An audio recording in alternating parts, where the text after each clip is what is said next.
Okay, let's start. Let me start playing this. Only myself and Brahma Prameya Prabhu.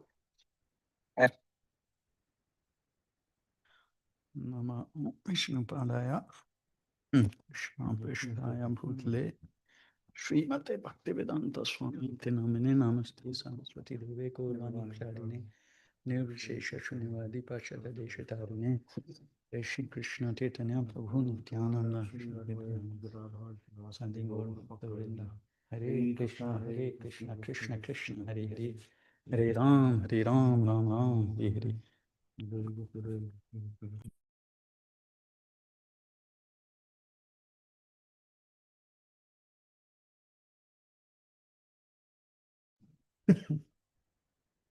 Okay.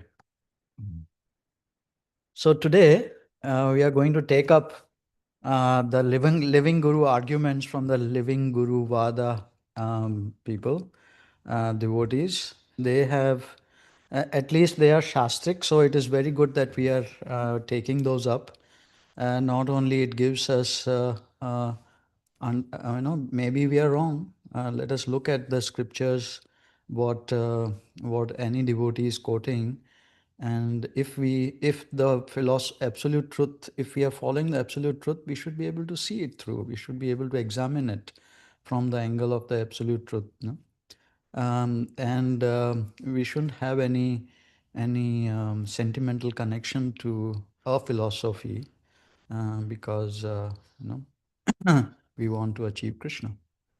So let's look at it with open mind and compare it with what we have heard from Srila Prabhupada. I would like devotees who have, we have been doing these, I mean, you have all heard Srila Prabhupada for 10, 15, 20, 30 years. And then very specifically, very concentratedly now, we have been going through these quotes, verses, discussions. So let's see, other devotees, let us do this. Okay. Let's bring this up. Okay, let's start. So, And we already got introduced in our previous videos. Still, quick introduction.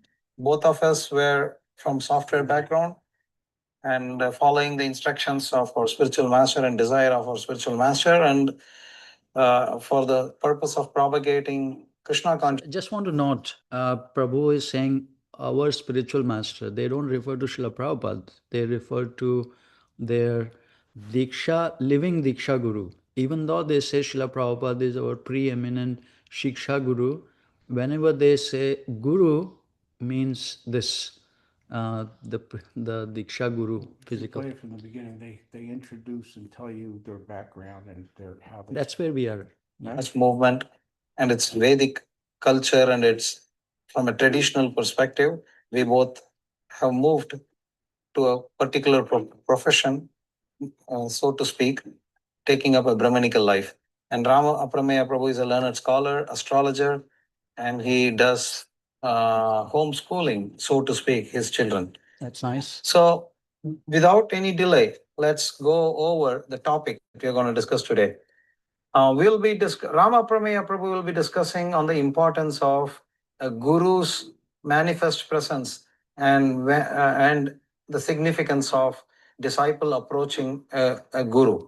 That's good. And I would be talking about the validity of Ritvik initiations and show it from Shastra of when a representative can perform an initiation, especially whether the initiation performed by a representative and claiming that to be a initiation by the posthumous guru, is that valid?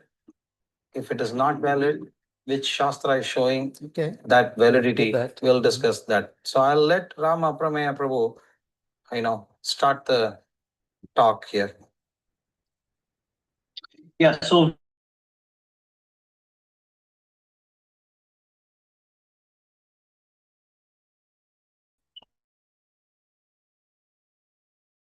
Guru Shishya relationship, the relationship between a guru and a disciple. then these things will be more clear.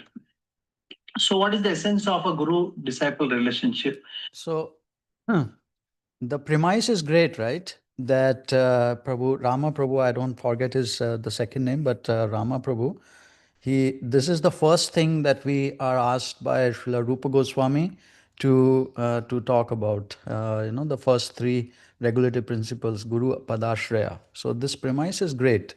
Thank you. Is as Prabhupada emphasized time and again, what the disciple hears from his guru. The message is important. That makes it, that brings the change. So, Shripad Madhvacharya, in his commentary on the Brahma Sutras, Okay. Sutra So 3, right here, I don't understand why going to Srila Madhvacharya. He is, 30th above us Guru. Why Srila Madhvacharya? I don't understand. Can someone let's discuss this point? Why should one go to Madhvacharya even to discuss? Should be. Let's discuss this. Okay. Why not directly from Srila Prabhupada? Why not from even Srila Rupa Goswami?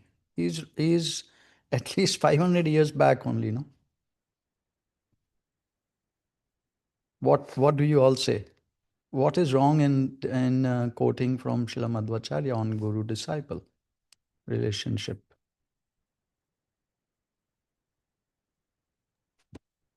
Hare Bol, Hare Krishna, Prabhuji.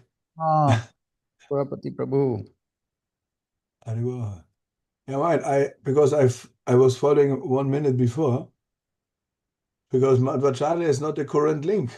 Srila Prabhupada is the current link now. So is this right? So what happens if we are like in Bhagavatam?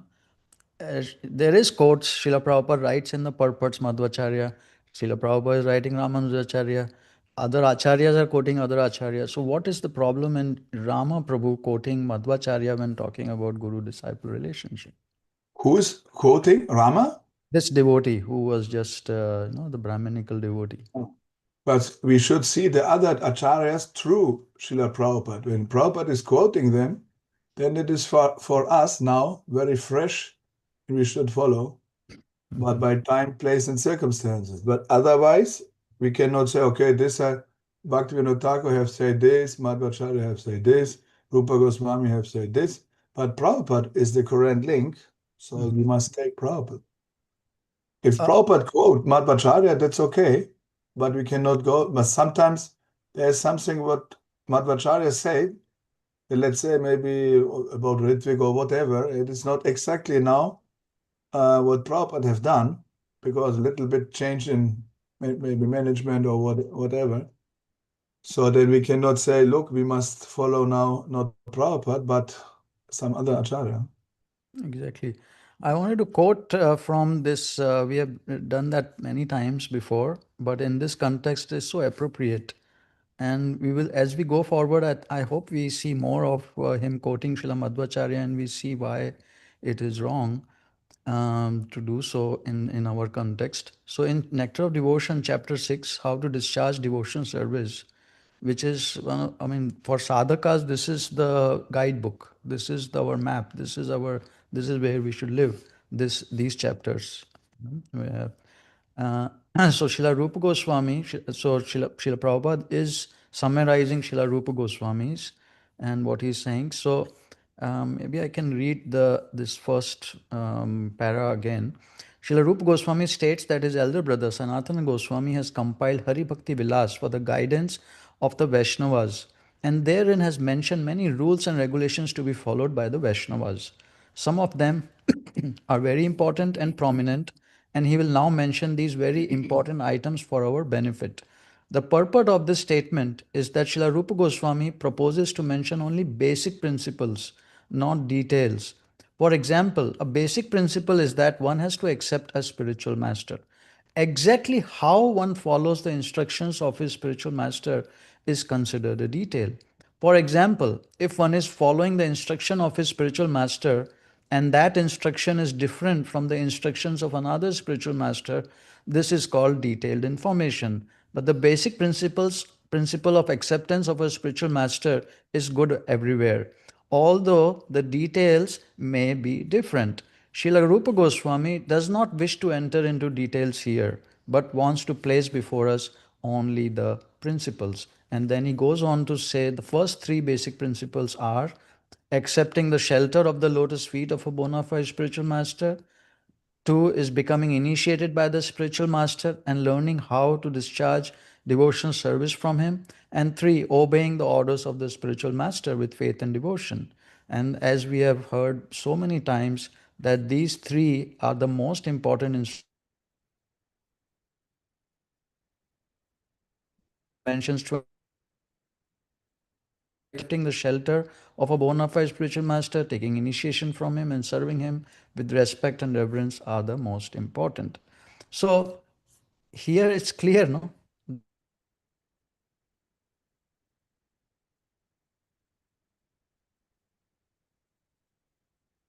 Guys,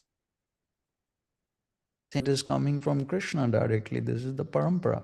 But the details are different, no?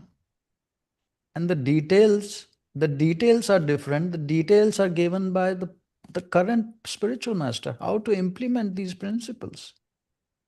And that is why going to Madhvacharya or even Srila Bhaktisiddhanta Saraswati in how to follow, how to approach a spiritual master is inappropriate and impractical, and it's not going to give us the right result. Right? Let's go to again. 3.44. He presented this argument that Shravanam is very important in a guru-disciple relationship. And he gives the example of Satyakama Jabala. It is well known that this Satyakama, he was the son of a prostitute. But when he approached Gautama Rishi. Another thing, no? Another thing I've noticed, I don't know about the Prabhu here. I cannot say personally what is the reason why he's quoting Madhvacharya and not directly Srila Prabhupada from his books, which are right there in front of us and those we are having reference.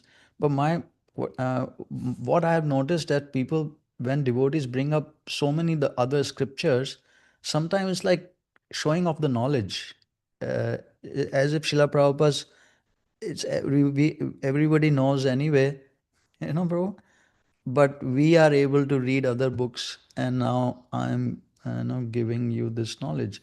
And it looks like Srila Prabhupada books they're considered like Srila Prabhupada books are like primary education. And now we Brahmanas, we are able to learn more secondary and postgraduate studies, and we have to teach that to you guys who are on primary level.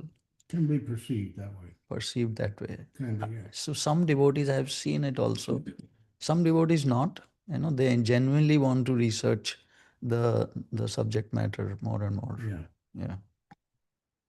Or in discipleship. Then Gautam Rishi asked about his Gotra and he did not lie. He told about his background. And Gautam Rishi said, because you did not lie, you are a Brahmana. So I will initiate you. Please bring the wood for the yajna. As soon as So he got... Srila Prabhupada, till now, he quotes this same example. He gives the same example to know who is a Brahmana. But afterwards, he doesn't, after the example afterwards, what he's saying now, and also probably the interpretation. Initiated, he was left into the forest with cows for grazing, because cow service is the first thing that's given in Gurukula. And he learned 4 different aspects of Parabrahma, the absolute truth, from 4 different entities. First, 1/4 was learned from a bull. Next was learned from fire. Third from swan, and fourth from a waterfowl. So after learning all the different aspects from each of these, he could have thought that, okay, I have developed knowledge about Parabrahman. What else is there to study? But no, he went back to his guru, Gautama Rishi, and he presented all that he had learned to him. And he reheard the same thing from him. So Madhvacharya gives this Shruti Vakya, gives this Shruti example to confirm that although a disciple will be learned, although a disciple may be learned or has got information and knowledge from other sources, it is still necessary that he has to hear the same from his guru, and that Shravana is going to give him the complete result of that knowledge. Okay. So, So this is a good example. Let's discuss this. No? Hare Krishna devotees. Okay. Okay. So what do you say? Whatever one has read in Srila Prabhupada books, that's kind of thing what what he is saying. Even after reading from Srila Prabhupada books and hearing tapes, one still needs to hear from one's own spiritual master. What do you all say?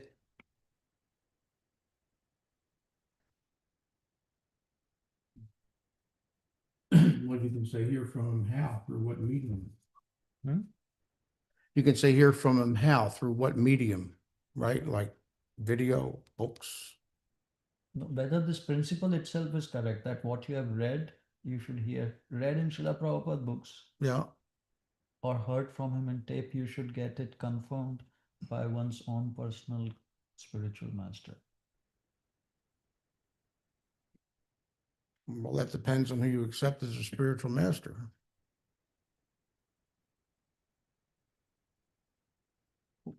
I mean, let's say you are they are talking about Ritvik philosophy, that where one is accepting Srila Prabhupada as one's spiritual master. Then why So, do you have to go to someone else that is your spiritual master? You don't have to go. but that's what he's saying, that he learned from so many sources, Well, but then still. he learned from nature, let's say, a little bit different. Not like one spiritual master to a different spiritual master.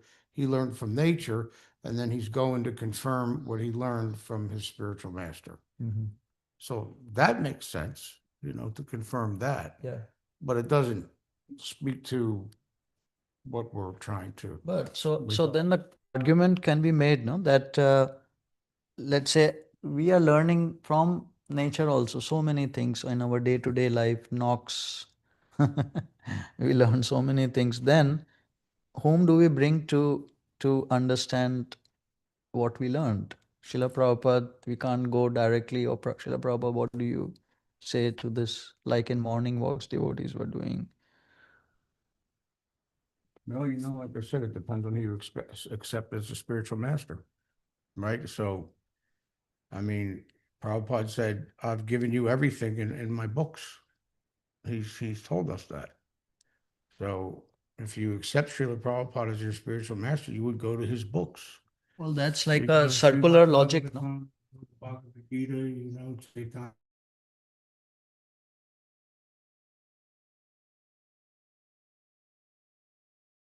Other their concept is that a living spiritual master who can tell this is good, this is not good what you learned. No. John Prabhu, you are mistaken. Yeah, I understand.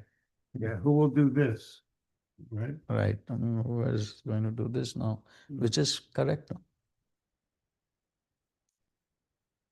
Well, that's why we're having this debate, right? That's why, So what do you all say, Prabhus? Yes, Avi Leo Prabhu, Ram you want to told me explain? that he asked Srila Prabhupada about the living guru, and he said, well, then who would do this? He said that. Srila Prabhupada said that, right? Yeah, Hmm. that is correct, no? So Leo Prabhu, you want to explain this? Who would like to?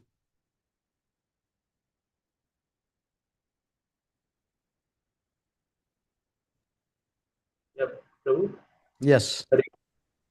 Prabhu, as we that Chaitanya Charitamrita, we have started that 1.34 or 35. It mentioned that Guru is present through three things: it's, Guru, Sadhu, and Shastra. Mm-hmm. So those devotees who are they are also they are also representative or part of Guru.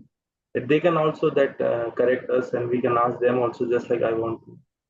So the question is that, okay, so you are saying other devotees, Shastra, everybody, so why not a personal guru? Then you see, what could happen is one devotee you go to, and that devotee says, no, what you learned is not correct.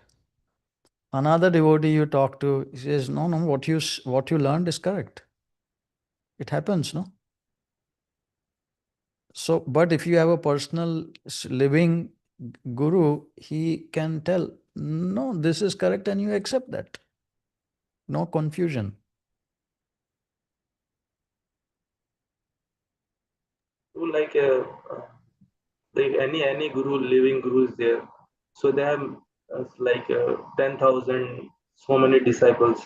He's living in somewhere in Delhi, just like Gopal Krishna. I asked this question in ISKCON in Jaipur. Just like Gopal Krishna Maharaj, he was living in Jaipur generally. So I have to ask some question. So generally there are devotees, they are taking lecture. So I will ask them.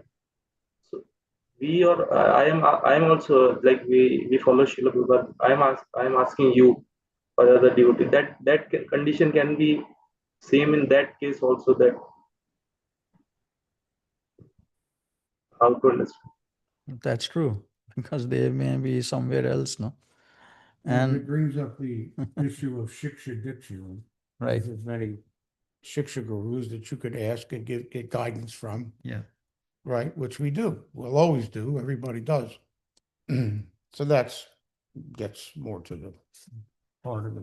So, see, the main thing I want to, like, I don't know why this whole thing is being missing is Srila Prabhupada implemented it, no? All these things already. He implemented all these things in ISKCON from 66 to 77. It was a functioning, vibrant system of, we're not talking about a person. The argument is not that a guru has to be on the planet when somebody else on his behalf performs a Ritvik initiation. That is not the argument here. The argument is that you hear from different sources, so you need a personal guru to confirm. That argument doesn't have, like, contextually, Srila Prabhupada already overcame that argument by implementing ISKCON in 66 to 77. They've heard temple president, guru, like disciple, all these were gurus, no? Shiksha gurus, who were teaching and who were confirming. And Srila Prabhupada was saying, you obey them strictly. Whatever they say, you have to do. Whatever he's saying, is what I am speaking. So many times he did that. Whole the real ISKCON that he created. So the argument that Madhvacharya says so, that we need a personal guru, it's basically, maybe he doesn't want to do that, but it is kind of insulting to Srila Prabhupada's setup already, which he did 66 to 67, because Madhvacharya's argument actually counteracts what Srila Prabhupada perfectly did 66 to 77. So, of course, he's not correct. Rama Prabhu is not correct. Srila Prabhupada is correct. That means he understood Srila Madhvacharya's instruction, the essence, and implemented it. The second argument against that argument is that there is no guru in the scripture who has preached around the world. There are no, like, how does a guru, like Srila Prabhupada, sitting in India, how does he answer personal questions in New York? It's never been shown in the scriptures before. So Srila Prabhupada, he implemented a system of confirming, of personal gurus confirming what is right or wrong throughout the world through his extension ISKCON. So that's the, anyway, let's carry on. We have heard this so many times before. Here it's clear that Gautama Rishi was on a lesser level of knowledge than the other sources, because he did not know about Parabrahma. But still, all the disciple was knowing more. He still had to approach the Guru and rehear the same thing. So the Ritik idea that no, we will just study Prabhupada books and get all the knowledge, The benefit of Shravana is not got without that. So that is why the process of Shravana has to be mandatorily performed to get the complete result of it. It is also indicated in the Srimad Bhagavatam, 4th canto, 12th chapter, text number 33, wherein Dhruva Maharaj is going back to Godhead. So there, Prabhupada mentions in the purport that Shiksha Guru or Diksha Guru, who has a disciple who strongly executes devotional service like Dhruva Maharaj, can carry the spiritual master themselves also. Although Suniti, as an instructor of Dhruva Maharaj, she could just say that please go to the forest and perform austerities, but she got all the benefit by her disciples performing serious austerities. So even a disciple can elevate the guru. That is what is mentioned here. So the process of Shravanam should not be given up.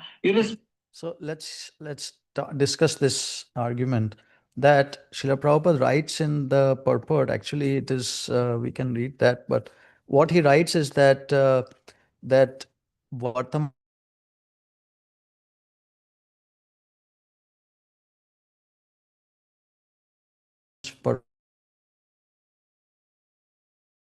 saying that Diksha Guru is already Mahabhagavat. How does he need? Why does he need to be delivered? What is Why the does- answer to that? and he is saying that a disciple can elevate the Diksha Guru. I don't understand how come they are coming to this point. And they are comparing the example of Dhruva Maharaj and Surishis, and where Dhruva Maharaj's mother is not the Guru of Dhruva Maharaj. Dhruva Maharaj's Guru is Narada Muni. I don't know why they are comparing that example. No, that Srila No, Prabhupada. there's but his Let's mother read. is also now the Vartma Pradaksha Guru, who if the first link, first some information go there, but the real Guru is Narada Muni. Yeah, but he talks about um, this part.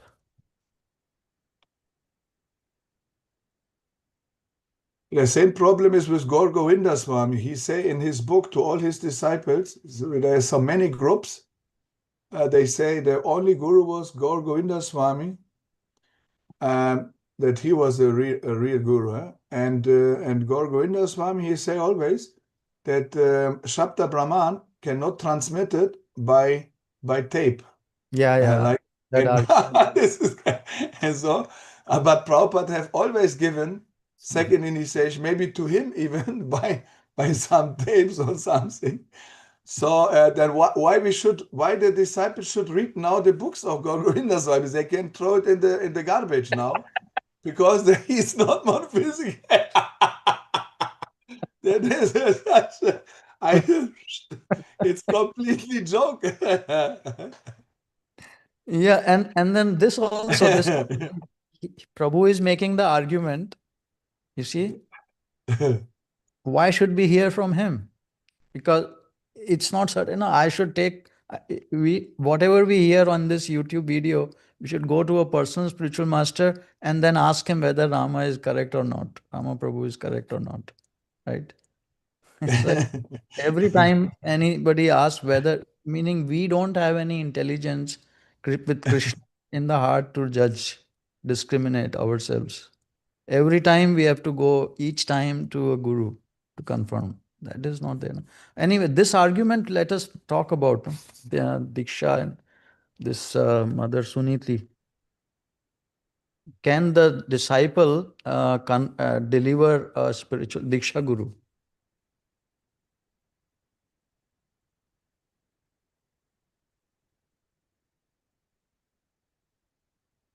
What is Are the... we going to read that, or are you asking us? Yeah, let me read it, and then by the time if somebody wants to... Yeah, I mean, a lot of the times we're using these words, Shiksha Guru, Diksha Guru, deliver, one will deliver the other, but we should not, at least we should look into and go into the wide spectrum of different types of Diksha Gurus, different types of Shiksha Gurus also. Yeah, So very nice. in one text, Srila Prabhupada in the purport says that Shiksha Guru and Diksha Guru are equal. So we should understand on that level Now, if we talk about Diksha Guru like Prabhupada, if there is another Shiksha Guru on the same level as Prabhupada, and that is like the highest level of Shiksha Guru, then these two are on the same platform. It's not that Prabhupada is my Diksha Guru and then I have my Shiksha Guru that is blah, blah, blah, das, and he's on the same level as Prabhupada. So when, for example, when you have Durva Maharaj who became or is or whatever a high level devotee, and then he may have a village Diksha Guru that gave him, again, what kind of Diksha? But, a lot of village people have these village gurus and they're just standard. Maybe they know something about Brahman, blah, blah, not so highly elevated. And then a disciple goes beyond that, further than that, beyond the level of his guru, let's say, by his seriousness. Then it switches, the role switches, right? Who was that example? There was an example in Chaitanya Charitamrita where somebody asked a son or father, they asked the father, who is guru, father or son? And the father said, in this situation, my son. Yeah, but they were both pure devotees in that situation. But no, you are correct. So I wanted to read that. Where is that word? Which verse is that for? Um, does anyone know the reference?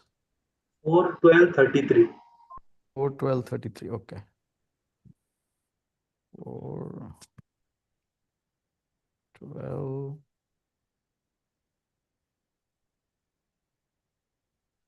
Okay. Although Suniti was an instructor to Dhruv Maharaj, she could not go to the forest because Can we share it on the screen? sorry. Please?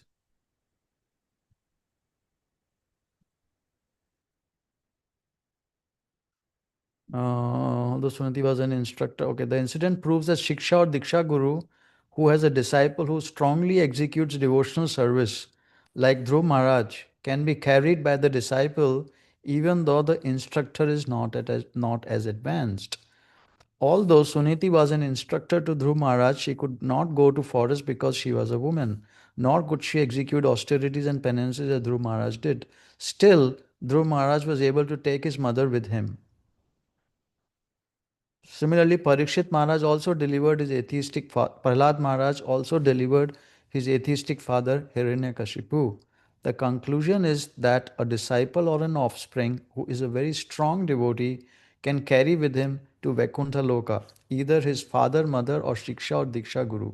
Srila Bhaktisiddhanta Saraswati Thakur used to say, if I could perfectly deliver even one soul back to home, back to Godhead, I would think my mission propagating Krishna consciousness to be successful. The Krishna consciousness movement is spreading now all over the world, and sometimes I think that even though I am crippled in many ways, if one of my disciples becomes as strong as Dhruv Maharaj, then he will be able to carry me with him to Vaikuntha Loka. So, this is not talking about um, different kinds of Diksha Gurus. No?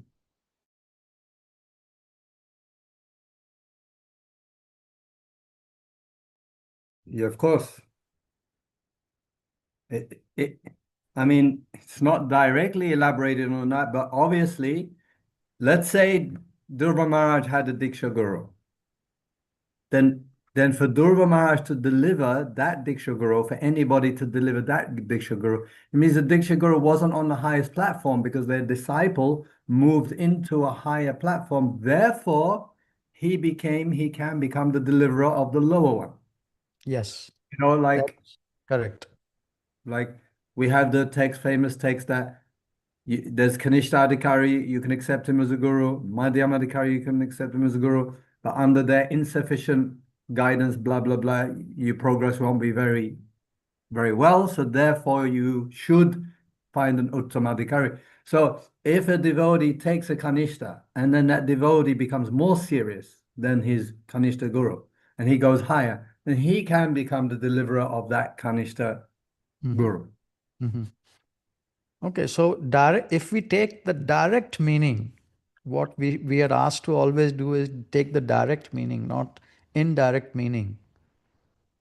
Unless it is impractical, the direct meaning is that directly Srila Prabhupada is saying a very strong devotee can carry with him to Vaikuntha Loka Shiksha or Diksha Gurus. And he is then Yeah, but giving. still, I want to ask here in Uh-huh. this particular sentence also. So, which kind of Shiksha Guru, which kind of Diksha Guru? He is giving his own example. That's impossible. He's We know saying that, right? no, he's writing like this directly. If one of my disciples becomes as strong as Dhruv Maharaj, then he'll be able to carry me with him to Vaikuntha Loka. Yeah, Mm. but this is because Prabhupada is very humble. So No, that is your indirect interpretation, no? no, but this is clear. This is not indirectly clear. Nimai Prabhu is playing the devil's advocate here. No, but It, this it's is it's it's yeah. basically a hint. It's basically a hint that Srila Prabhupada is still in the universe. Right. So he's in the universe. So there is no strong disciple till now who has taken him back to Vaikuntha, no? Look, Prabhupada himself is stating, I think that even though I am crippled in many ways, Look, but what does this that mean? Diksha, then if we must take this example about Diksha Guru going back or something, because normally we have so many information from Prabhupada that the real Diksha Guru must be Uttamadhikari. So he must be a citizen of It's not a Vaikuntha or must. Krishna Loka. Otherwise, at first, it's not possible to take the position of Diksha Guru. But then at the same time, we have so many examples also from family priests, Diksha giving Diksha. In same like Bhaktivinoda Thakur's Diksha Guru was Bipin Bihari Goswami. Even he rejected him later, and he took then Babaji Das, no, Jagannath Das Babaji. He is the real Diksha Guru of Srila Prabhupada. It is written in Chaitanya Charitamrita. They have changed this even. ISKCON have changed this part because otherwise they have a problem, because the so-called Ritviks, they have a proof that Jagannath Das Babaji, without formal initiation, he is the Diksha Guru of Bhaktivinoda Thakur. There was no formal initiation, same by Narada Muni, always no formal initiation, only giving some mantra, some instruction. So Shiksha, giving some Shiksha, but this Shiksha is automatically Diksha. And therefore, such a Diksha Guru like Bipin Bihari Goswami, okay, he can be happy later on because his disciple, Bhaktivinoda Thakur, he can bring him back, that's clear.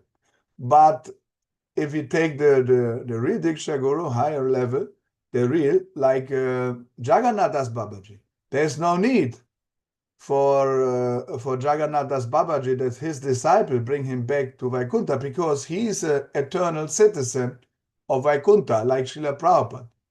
So, but this is the only explanation for me. Otherwise, we become completely, then we can take ISKCON gurus now, also Diksha gurus. Everyone can be then, there's no more bogus Diksha guru then. If we don't understand this point now, then everyone in ISKCON is now also correct Diksha Guru on Kanishta Adhikari platform or Madhyama Adhikari platform. But it's not for, I would never accept it, finish. Even if you read this, but I don't read the same. I understand this with Diksha Guru, come back, like Bipin Bihari Goswami. That's also Diksha Guru.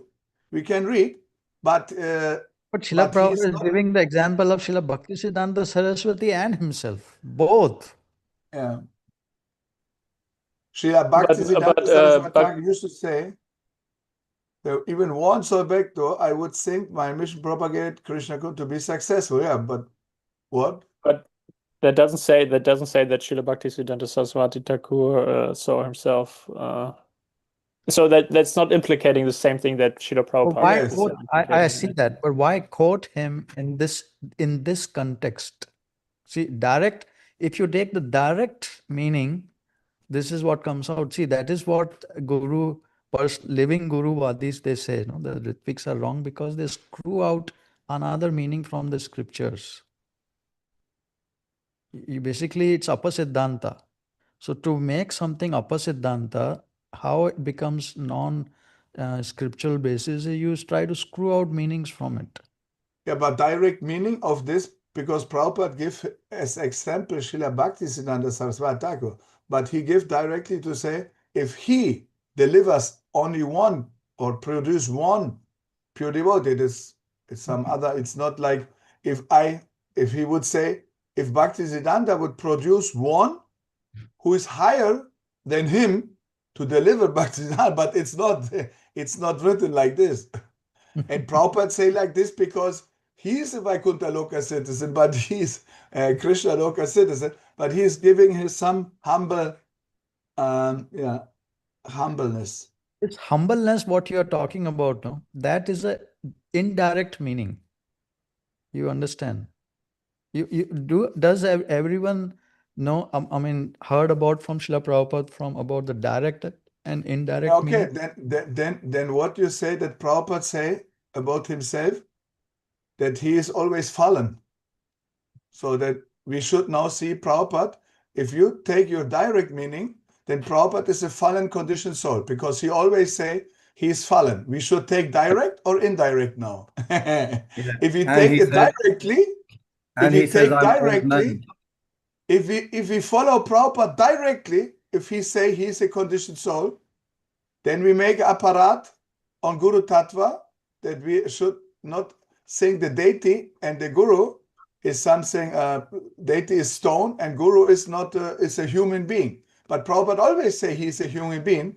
In his Satsvarup biography, he's always saying, look, Prabhupada have himself said that he's a condition or something.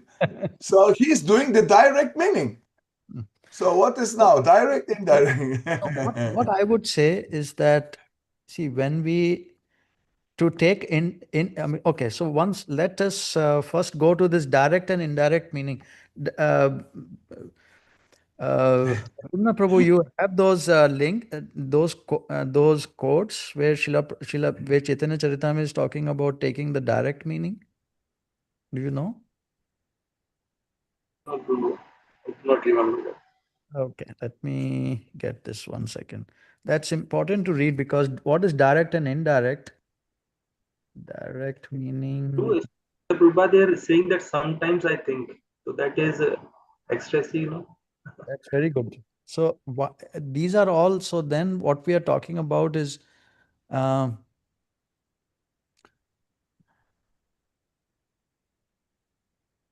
is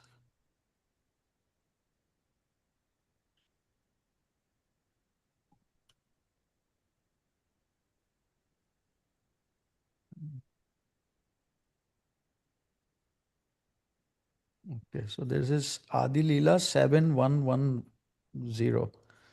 Adi Leela. Let me bring that up. Adi Leela 7110. Chaitanya Charitamrita Adi Leela 7.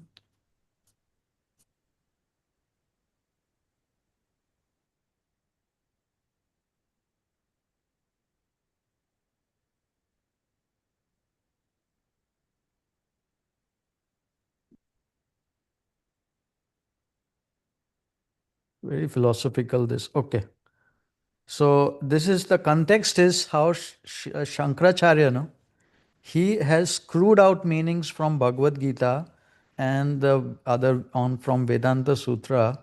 How he has done it is by, because they use the same shlokas, they screw out a meaning. How is explained by Srila Prabhupada here? Here's the thing. Yeah. Srila Bhaktisiddhanta Saraswati comments that Mukhya Vritti, the direct meaning, is Abhidya Vritti.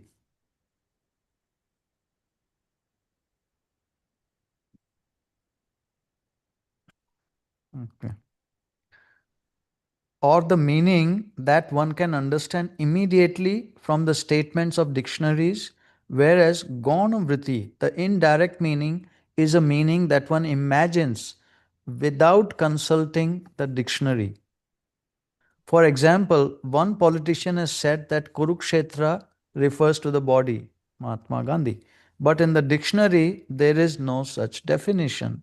Therefore, this imaginary meaning is Gaunavriti, which means the indirect meaning. Whereas the direct meaning found in the dictionary is Mukhya Vritti. Mukhya is the direct meaning, or Abhidya Vritti. This is the distinction between the two. Sri Chaitanya Mahaprabhu recommends that one understand the Vedic literature in terms of Abhidya Vritti, and the Gaun Vritti he rejects. Sometimes, however, as a matter of necessity, the Vedic literature is described in terms of Lakshana Vritti or Gauna Vritti, which is the indirect meaning. But one should not accept such explanations as permanent truths.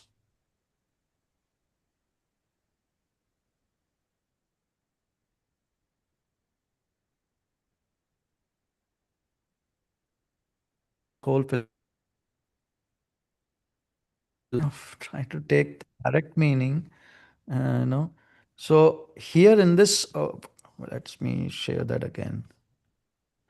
In this, Katharina? actually in law, no? In law, this is the same principle. One should take the direct meaning, not the indirect meaning. Even in cases and case laws and interpretations in courts, this is how it has been set up. One shouldn't take the indirect meaning. So here, the when we say indirect meaning, that would mean not consulting other, like dictionary or other, in this context, other places what Srila Prabhupada has said. So meaning indirect would be something you come up with in your mind, or lakshan, with like symptomatic treatment of the scripture. But what he is not saying is that the direct meaning doesn't mean only here. It can mean looking at other scripture, other places which Srila Prabhupada says too. What someone else is saying. It's a little technical, but this is the technical understanding that if we take the direct meaning, that doesn't mean we can't go to other scriptures to understand what Srila Prabhupada is writing. And to do that, see, this verse is very important. I always go to this Madhya 25.9, where Srila Srila Prabhupada quotes Srila Bhaktisiddhanta Saraswati's explanation of Antyalila 711. And this is extremely important for all these kind of arguments which bring Srila Prabhupada down, including his own words. Srila Prabhupada, because in his own words, Srila Prabhupada and Srila Bhaktisiddhanta Saraswati, they are explaining the position of themselves. So, would someone like to read this? We can go to 25, Madhya 25.9. Madhya 25.9.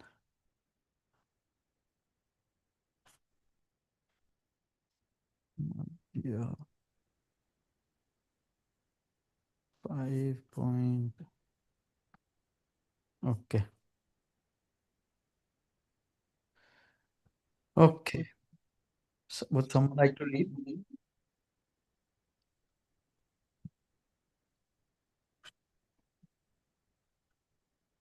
कौन प्रकार Oh, I will do that. 1 second. कौन प्रकारे परम यदि केचर करते इहा diki sannyasi gana abhihara bhakte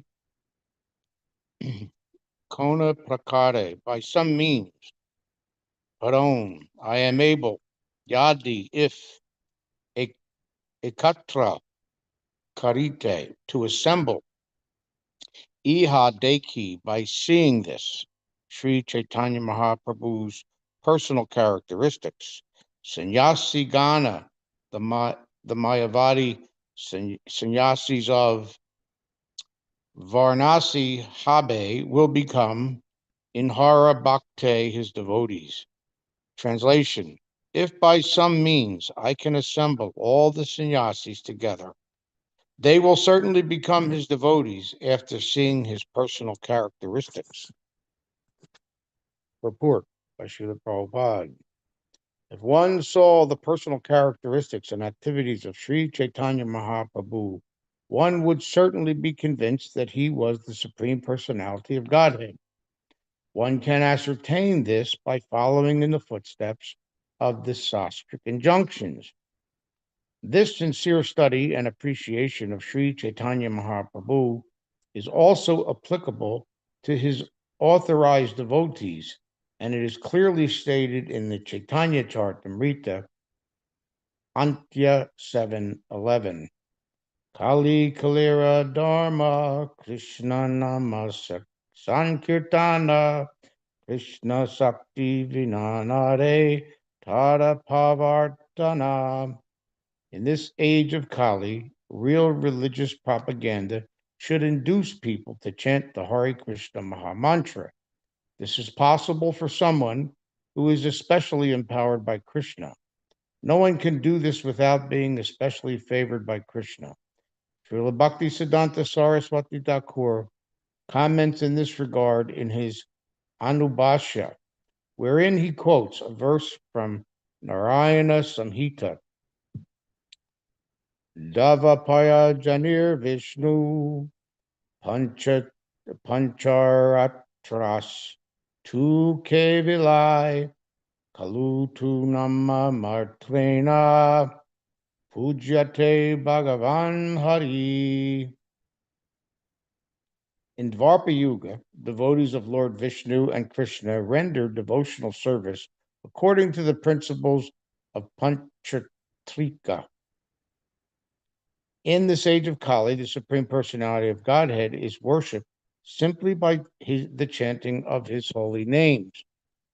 Srila Bhaktisiddhanta Saraswati Thakur then comments, without being empowered by the direct potency of Lord Krishna to fulfill his desire, and without being specifically favored by the Lord, no human being can become the spiritual master of the whole world.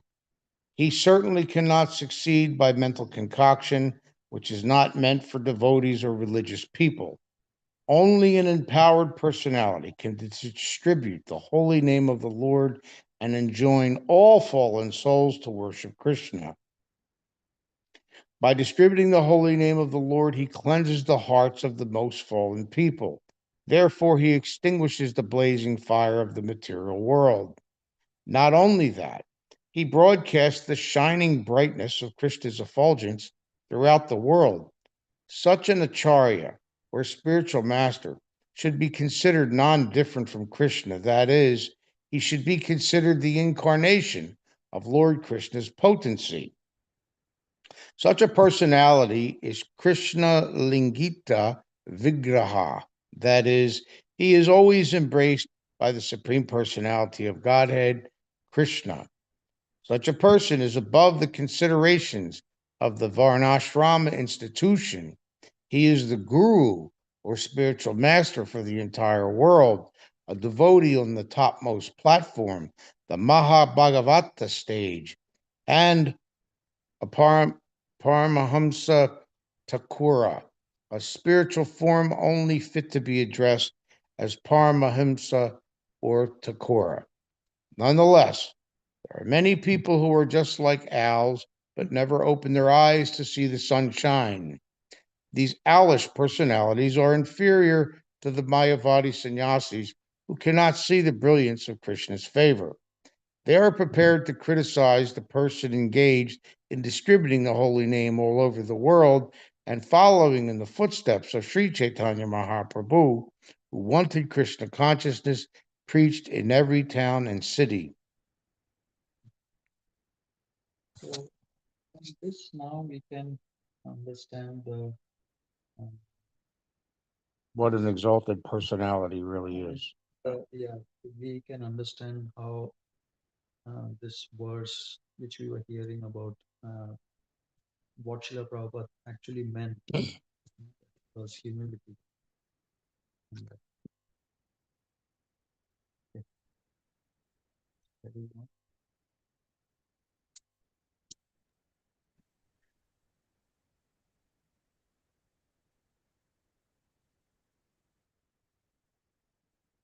so you could.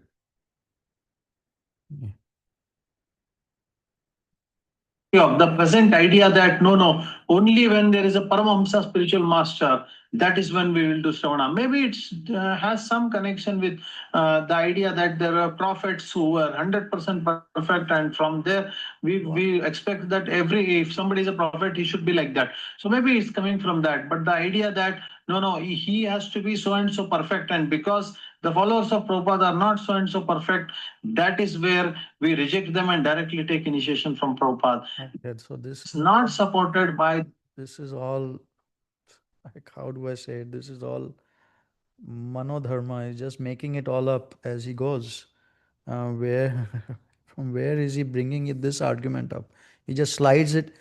Till now it was great because he was quoting directly from the different scriptures of Srila no, his Madhvacharya. But this particular thing is just a bridge he has brought up, like from Chet. I mean, I can't even begin to uh, start with how bad wrong he is, badly wrong he is. The first, But I, I have not understand now. We have also wanted to clear up if Prabhupada said directly, "I'm a conditioned soul."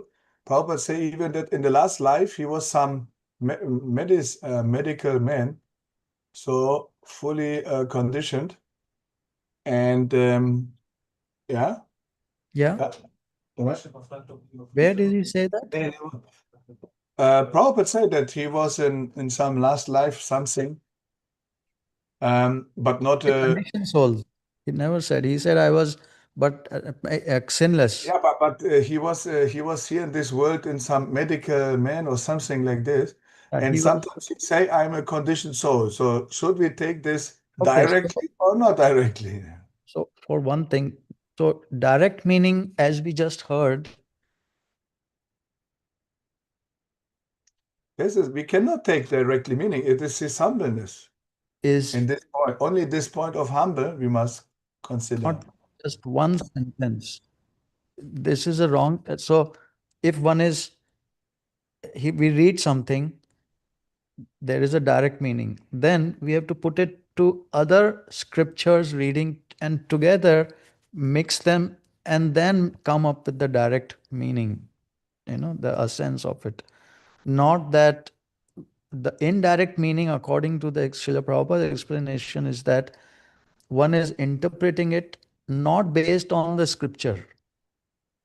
That is where it goes off. Then it becomes indirect meaning.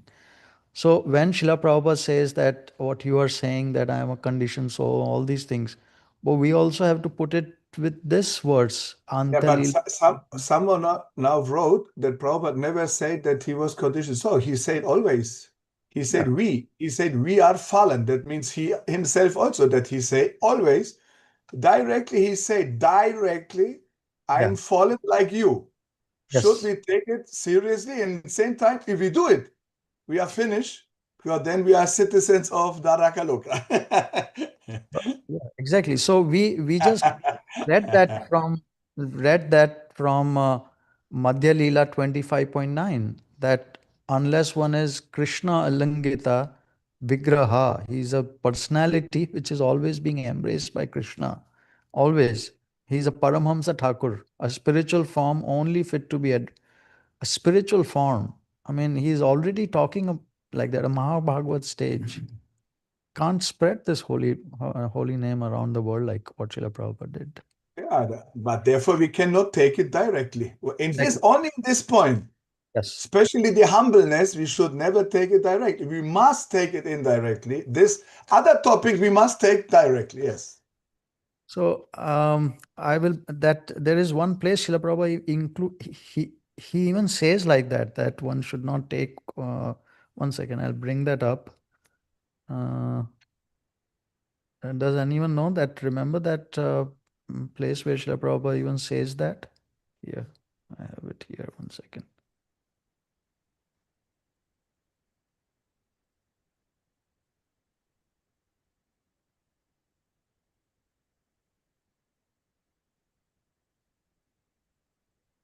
I think that one pastime, So this is from sorry, I'm saying. I think that one pastime is kind of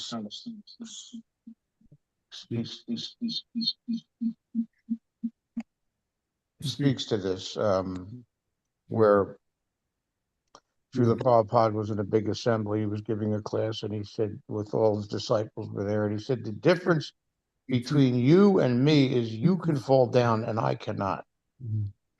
The thing is And that then, wait, yeah. and then afterwards, they were in the temple room. His assistant was there with him. He paid his obeisances, and he got up and he was praying in front of the deity. And he said he was praying to the deity, please, do not let me fall into Maya. The assistant heard this.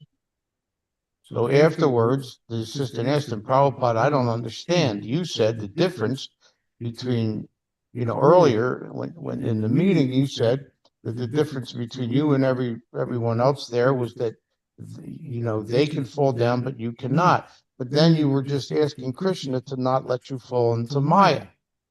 And Prabhupada said, yes, and now you know why. So the point is, I think, from that, is that because he is constantly in touch with Krishna, because he's constantly engaged in speaking to Krishna and constantly asking for his, mercy and protection, is the reason why he can't fall down. Okay. So I mean, that says that he could, but he doesn't only because of that. So this is a good point for me to.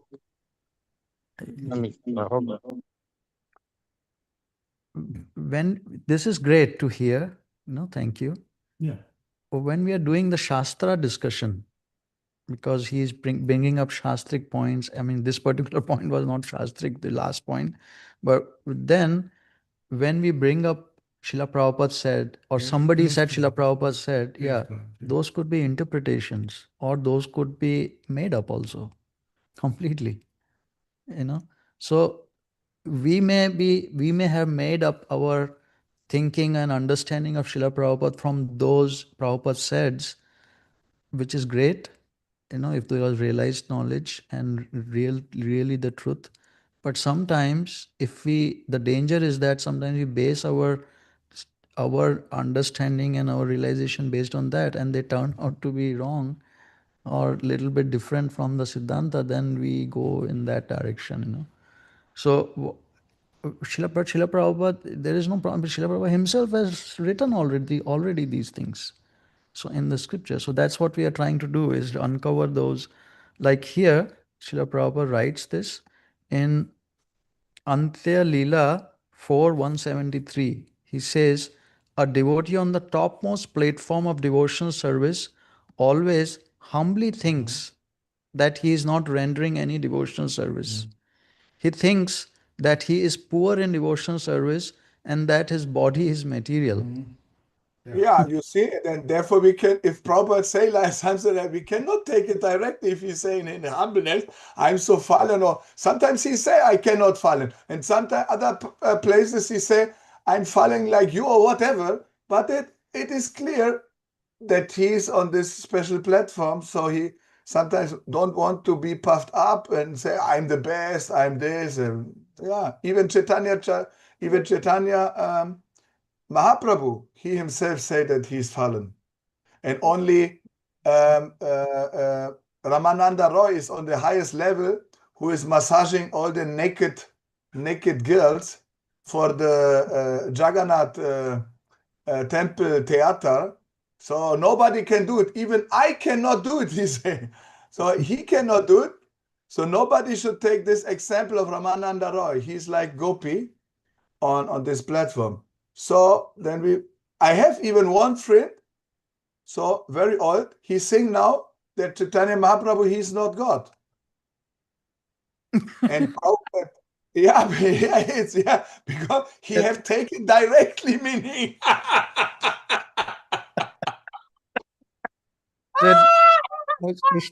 He's right. He's right on one sense. Sometimes really not Not. easy. Yeah, it's really bewildering for us. But we I mean, Prabhupada would say, I'm an insignificant beggar. That was his whole. Krishnadas Kaviraj Goswami says, I'm a insect in the stool. Yeah. You know? And if we take it directly, we are the greatest offender in the world. I think the point is really that if we take this human form of life, we are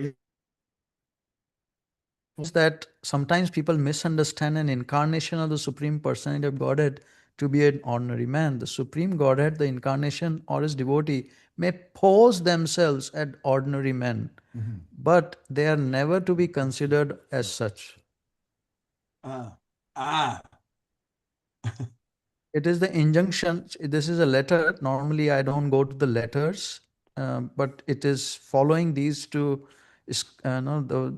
scriptures. So I am taking this because it added a nice, sweet twist to it. It is the injunction of the Vedas that the spiritual master should not be treated as ordinary man, even if sometimes the spiritual master behaves like ordinary man.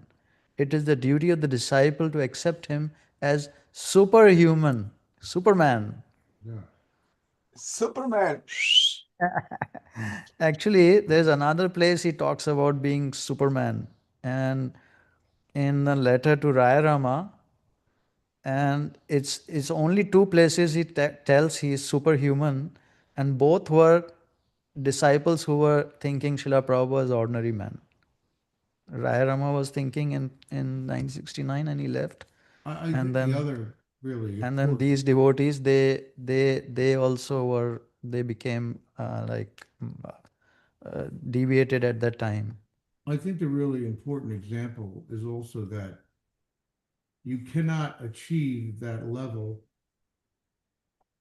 unless you have that. Unless you have what? What was that? Example. This thing which has come out from this discussion. Yeah. Very nice. Prabhuji, can you say that again? I'm not sure if it's just me, but the volume cut and came and went. Yeah, the Yeah, mic, so mic is I low. think the real purport of all this and the example is that you can't have that level, that high level that Srila Prabhupada was on, without that same deep level of humility. And that's the example that he's giving us. Because in our human condition, you know, the real danger is you get puffed up, you think you're great, people are bowing down and worshiping you and everything else. It's very easy, you know, in our fallen state to just really go off and, you know, think ourselves as some great personality. So, and I don't think, you know, I think that you cannot maintain that level of high spiritual achievement without having that very deep level of humility. I think one is not possible without the other. I think that just, it goes hand in hand. Mhm. Okay, but Nimai Pandit Prabhu, but we have not cleared up the point that that the disciple can deliver a Diksha and Shiksha Guru. Diksha Guru I can understand because there are two different kinds of Shiksha Guru. One is fully liberated and one is giving instruction on Shastra, but maybe not fully liberated in same time. And then we have Vatma Padaksha Guru. He can give the first some information, even book distributor, new bhakta can be. But okay, but now we come to the Diksha Guru. How it is possible that a disciple can deliver a Diksha Guru, but he must be, only to be a Diksha Guru, we have one information, that he must be a citizen of Krishna Loka. So how a devotee disciple can deliver him when he is eternally still a citizen of Krishna Loka? Yeah, but that, Otherwise, he cannot be a Diksha Guru. So I think that's It is the most, this is the most difficult task. That's why you have the problem, because your calculation is how can a Diksha Guru like Prabhupada, who is an inhabitant of Vrindavan, be delivered by desire? He can't, of course, because he's already on the topmost level.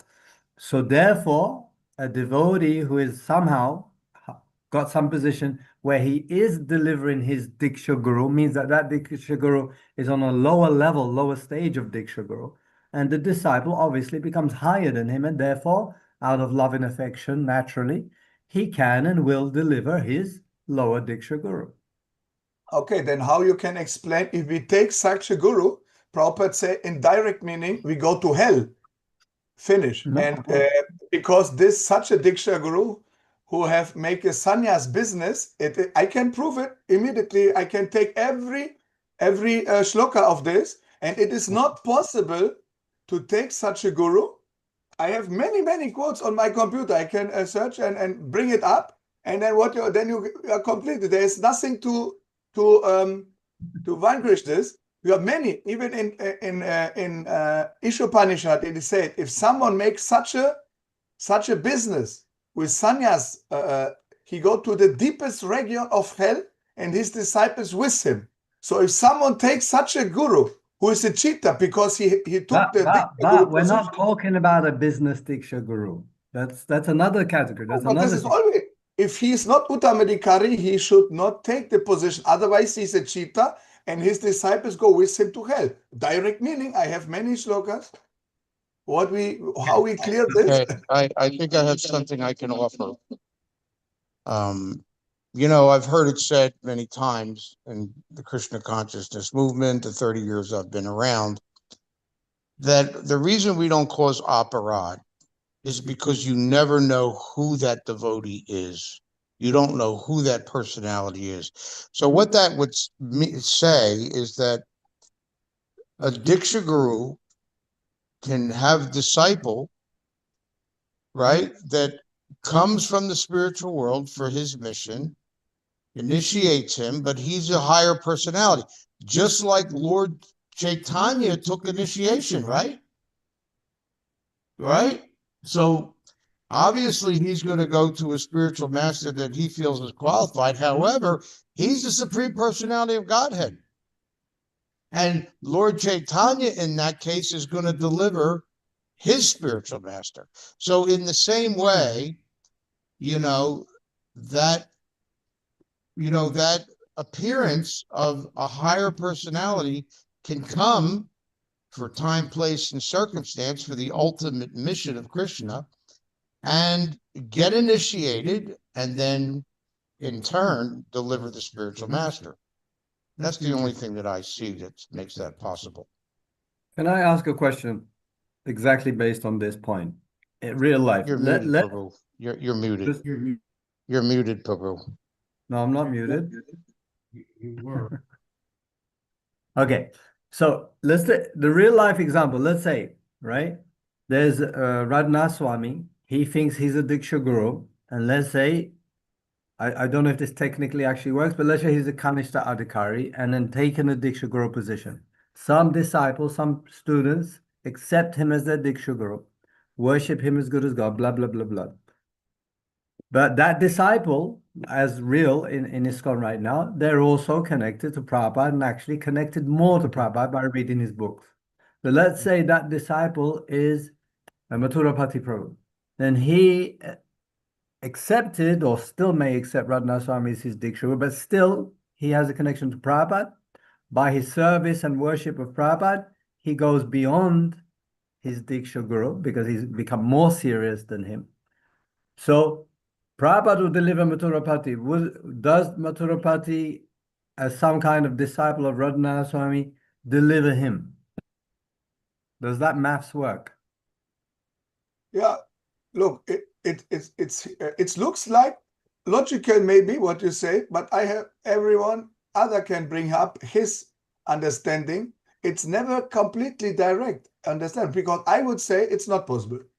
If we take Radhanath Swami as our guru, we cannot go to spiritual world. In my world, what I have read and studied. Could I stop you there and ask why?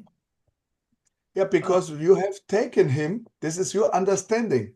That this understanding is the spiritual world also. Only to understand Krishna, you are in Krishna Loka. Not understanding, you are not in Krishna Loka. If you have understood that you can take Radhanath Swami as your guru, then you have understood something from Maya. You cannot go to spiritual world. Finish. Well, This is my why don't we talk in terms of the, like Balram Prabhu, you had talked about there are different kinds of Diksha Gurus. So initiations, we have been hearing, no, that there are three kinds of vidhis or processes of initiation. The base level in Vedic system is Varnashrama, Vedic initiation, the Vedic Diksha. Then there is a Pancharatrika Diksha, and then there is a Bhagavata Diksha. So this, the Bhagavata Diksha is with Mahabhagavad. There is no two ways about it. This is the Bhagavata philosophy is Narad Muni, uh, one CC Adi 135, the 430 BG 434, CC Adi 146 and 147. This I mean Narad Muni, I mean this what 1.2.16 to 18, everything is only Mahabhagavata. It is all Mahabhagavad. There is no question of Bhagavata Vidhi being performed without a Mahabhagavata. Then there is a Pancharatrika Diksha, which I'm not very clear, but it seems to me like what Ramanujacharya devotees are following, most of the Madhvacharya they are following. This allows for non-pure devotee Diksha Gurus. I'm not very sure the scriptural and I mean, I'm still researching this point. As far as the Vedic initiation is concerned, I think one time we took this up one time. Let's see. This is the verse from Bhagavatam 4:31:10. What's there are somebody like to read this?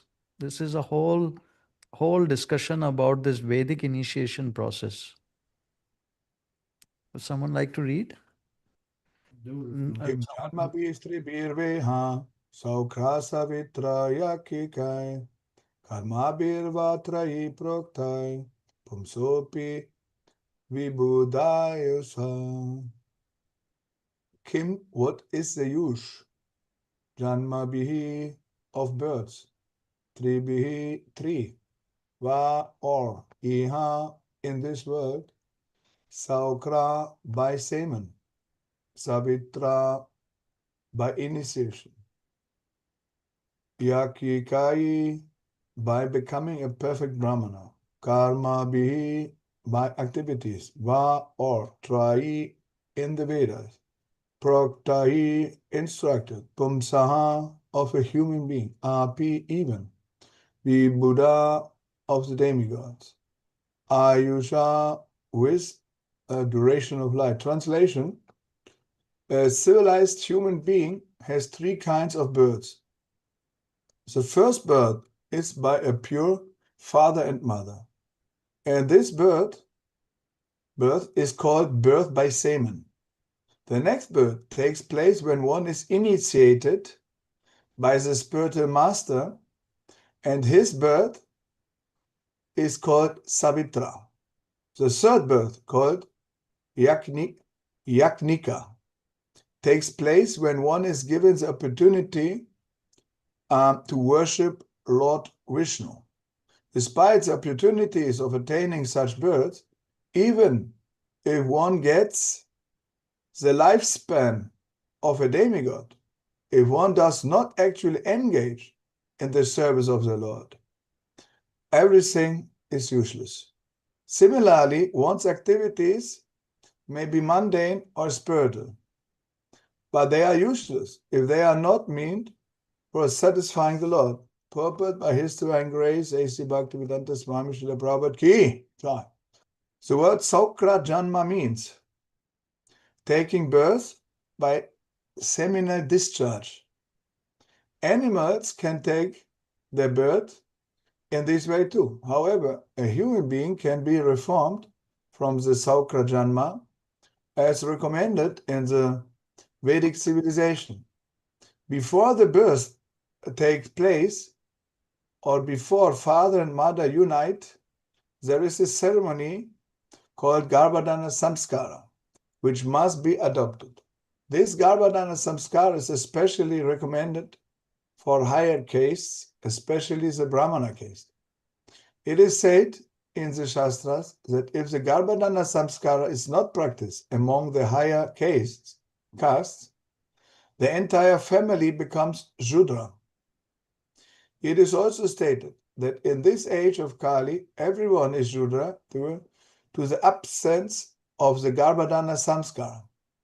This is the Vedic system. According to the Pancharatrika system, however, even though everyone is a Shudra, due to the absence of the Garbhadana Samskara, if a person has but a little tendency to become Krishna conscious, he should be given the chance to elevate himself to the transcendental platform of devotional service. Our Krishna consciousness movement adopts this Pancharatrika Vidhi, as advised by Srila Sanatana Goswami, who says, it's enough or more?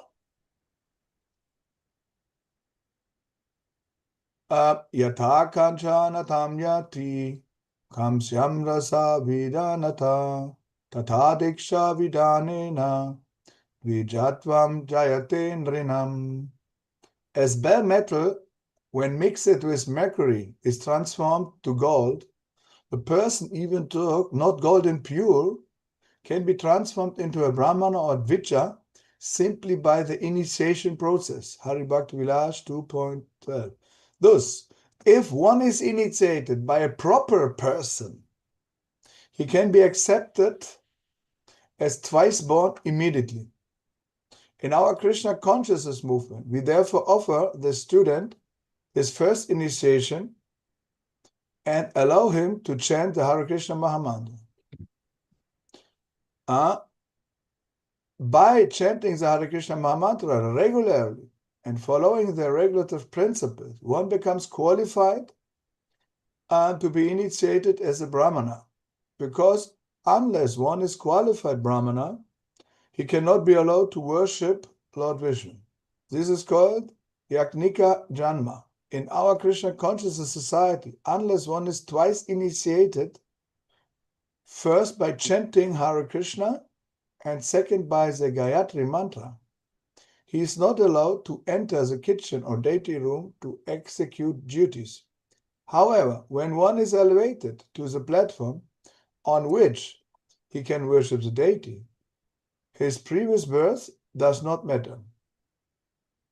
The three births are Saukra Janma, seminal birth, Savitra. This is what I have written. This is not Srila Prabhupada writing. These are my notes. But anyway, you can read. Okay. It is First, Saukra Janma, seminal birth, mother, father. Second, Savitra, initiation in our Krishna consciousness movement. We therefore offer the student his first initiation and allow him to chant the Hare Krishna Mahamantra. And then 3, Yajnikai, by becoming a perfect Brahmana, when one is allowed to worship Vishnu. By chanting the Hare Krishna Mahamantra regularly and following the regulative principles, one becomes qualified to be initiated as a Brahmana. This is confirmed and further explained here. Sutta Vacha. This also? if you want to. So, I mean, this is SP 122. If someone wants to go in that. You didn't get very far in the debate. Listen, Not very far in the debate Yeah. itself, right? You didn't even hear from the other side yet. So, I mean, this is. But from my understanding, because of this point is Pancharatrika or not Pancharatrika, the Guru must always on the highest platform, in my understanding. So he must be Uttamadhikari and qualified and authorized. So even if he gives the Pancharatrika initiation, then only the sadhaka or the disciple who is following and chanting, try his best to chant the Hare Krishna mantra, and later the second initiation, he become a preacher or something, but that's also by the same guru. So he can at first give someone directly service for deity worship or directly or for preaching something. But he must be an Uttamadhikari for me. So Diksha Guru must be Uttamadhikari actually. I have not seen that I mean, like really strict, like, because Ramanuja Sampradaya, coming from Ramanujacharya, the way they are doing is this Pancharatrika system.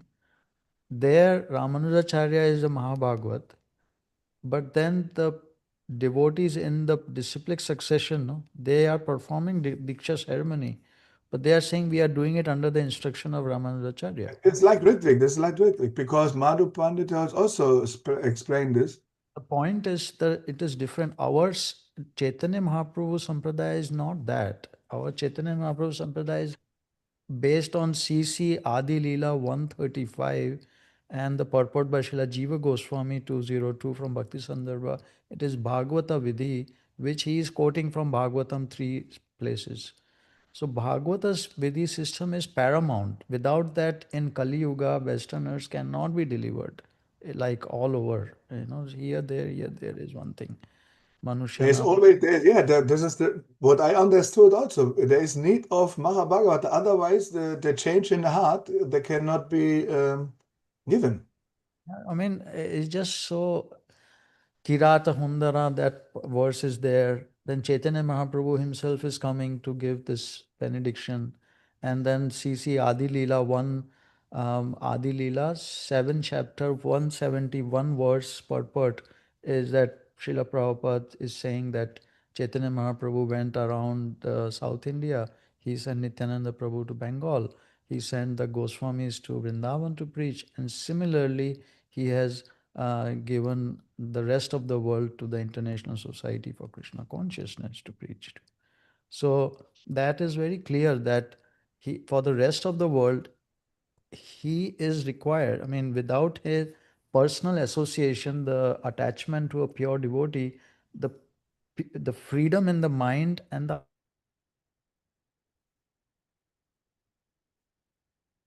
to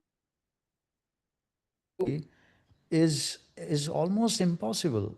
Is with so much Yeah, because on in the mind. because what we are every morning we are singing Samsaradava Nalalida Loka. How this fire can distinguish by someone who is not on this platform? So otherwise nobody, I would be never happy. I would go to the nightclubs again and dancing or something. So if there's no Diksha on this, but because there is no need. But now the question, how we understand that the disciple can deliver a Diksha Guru and a Shikha. For me, it's clear. Well, in my understanding, it's like a Diksha Guru, like Bipin Bihari Goswami, a traditional caste Brahma, caste Diksha or something, but not a real Mahabhagavata. No, Bhagavata Vidhi, there is no, no, there is already Mahabhagavata. Then Yes. and Yagya, what we were just hearing from Srila Prabhupada in Chaitanya Charitamrita, the 3 kinds of births, these are all Yagic births, which he has kind of, from under Srila Bhaktisiddhanta Saraswati guidance, because the way the system was and he wanted to bring it more Vedic, like fuse the Bhagavata Vidhi with Pancharatrika and Vedic system. So he fused it, he designed a system, like he says, no, in there. Let's do that. What's going on? Yeah. That he says he first makes us understand the Shokar Janma and all these 3 births. And then he explains how it is implemented. Our Krishna consciousness movement adopts this Pancharatrika Vidhi. See? So there is a Vedic system, then there is a Pancharatrika system, then there is our Krishna consciousness movement, which is the Bhagavata system. This adopts the Pancharatrika Vidhi. And in that Pancharatrika Vidhi, one is adopting this Vedic system also of initiation in this manner. That's really confusing. I know, because you said should be kind of three different things, but Prabhupada himself is saying that in ISKCON we use in the Pancharatrika Vidhi. Adopts this Pancharatrika Vidhi. We Yeah, use. that means if we see someone, because Prabhupada say to his Ritviks or even to temple president, in this, what was the name? If you think someone is qualified to get the first initiation, you can take it and don't contact me for this. The temple president who is a witness that he's chanting 60 rounds, okay, then it's okay. He can be by Pancharatrika Vidhi, he can be initiated in the fire, and everything can even be done by temple president or by some sannyasi who is nearby the temple or Ritvik or whatever. He can do the formalities. Yeah. So, but whatever is going on, it's by the Mahabhagavata Srila Prabhupada under his direction. So it's always Prabhupada who is behind the scene, who is the real Diksha Guru, and even giving the Pancharatrika is given actually by Prabhupada through his Ritviks or someone else or whatever. It's because he instructed it. So even if we do it, and we are not the Diksha Guru, Phalan, but Prabhupada is, because he say, do it on my behalf, give this Diksha on my behalf. And so therefore, sometimes misunderstanding is that therefore Madhu Pandit Prabhu in his temple, after some time, he have even changed. In the beginning, the devotees who took formal initiation was always thinking the Ritvik is my Diksha Guru now. And later on, he have hide. To nobody know later on who is the Ritvik actually, because our understanding is always that Prabhupada is the Diksha Guru. Whoever gives this initiation, Pancharatrika or whatever, he is only a Ritvik or something, and he's doing it on behalf of Srila Prabhupada, the real Mahabhagavata, who have the power to do and to instruct all others to give the Ritvik initiation or blah blah blah blah and all this.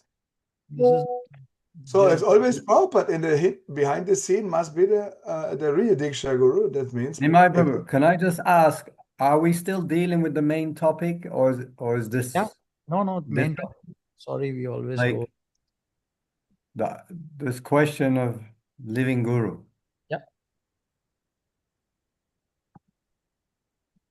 Yeah, that's what we are discussing. Can you tell me how this is related?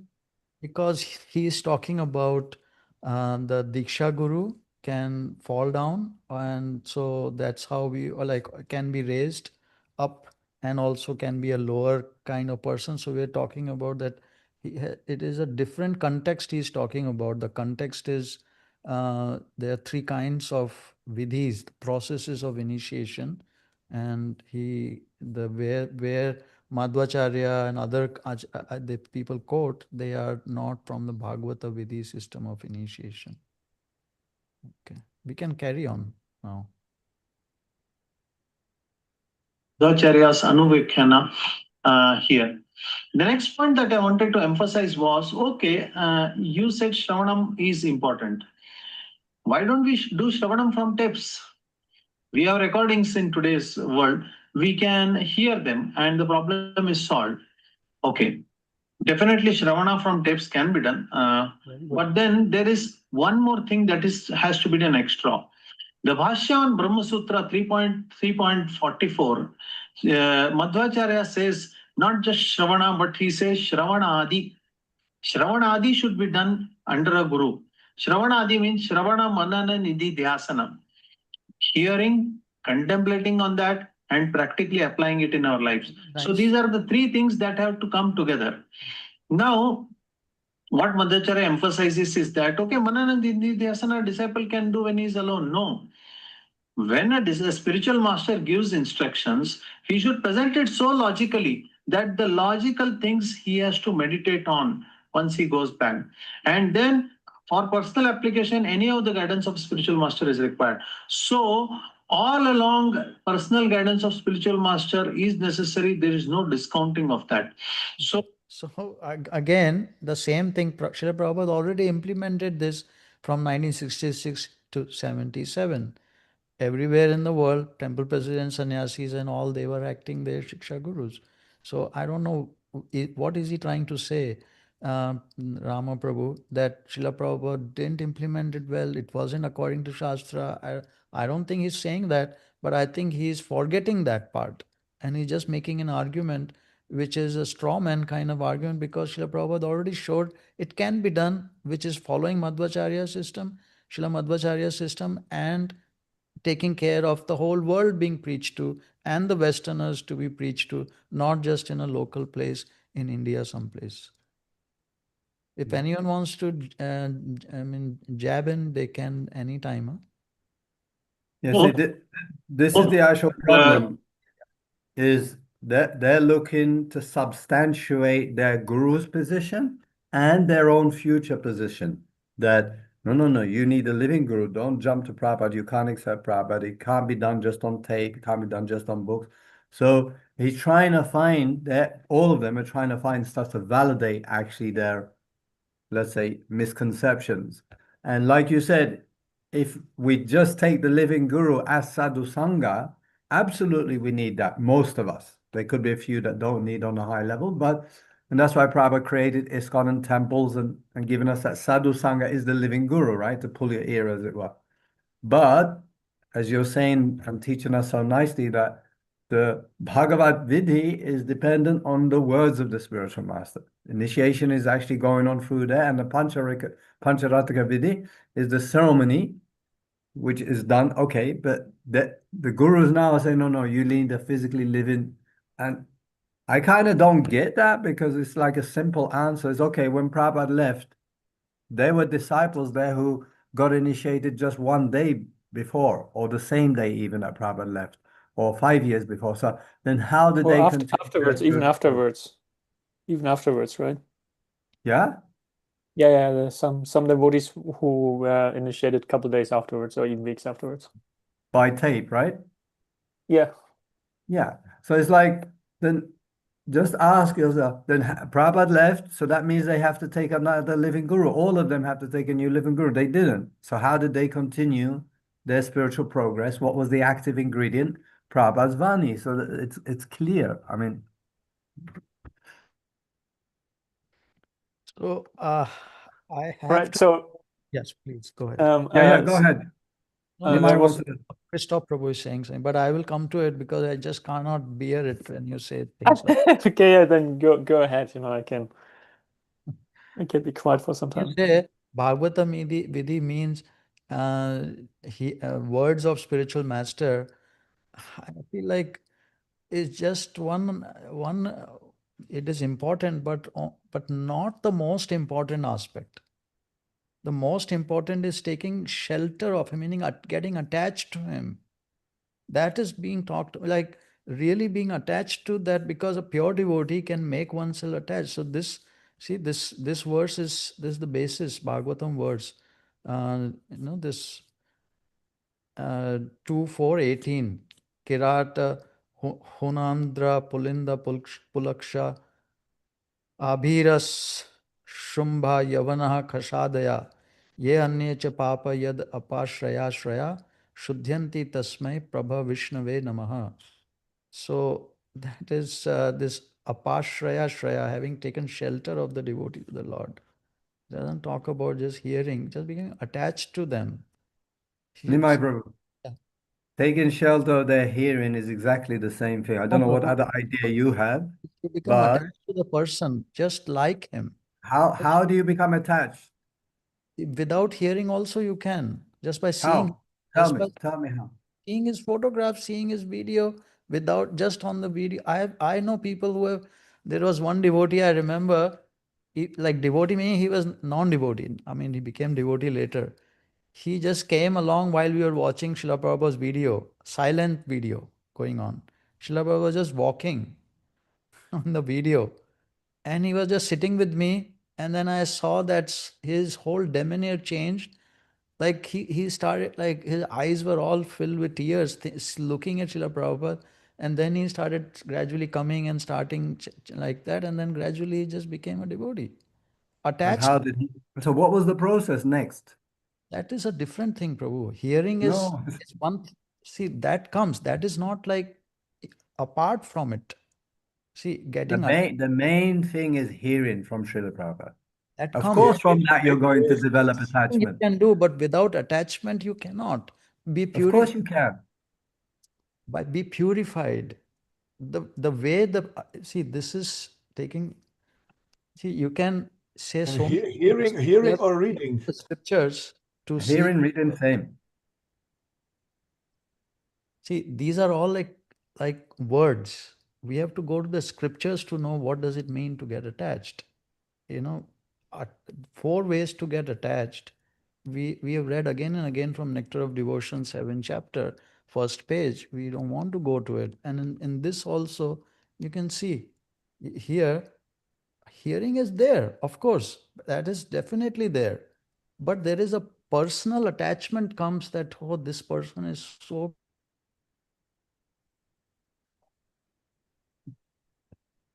You're frozen. I don't know if it's me or That just Nimai. That is what we are talking about. If we can read this, see. We You couldn't want- understand you. You were cut, Nimai. Last couple seconds. Yes, the above mentioned historical names are different nations of the world. Even those who are constantly engaged in sinful acts are all corrigible to the standard of perfect human beings if they take shelter of the devotees of the Lord. Jesus Christ and Muhammad, two powerful devotees of the Lord, have done tremendous service on behalf of the Lord on the surface of the globe.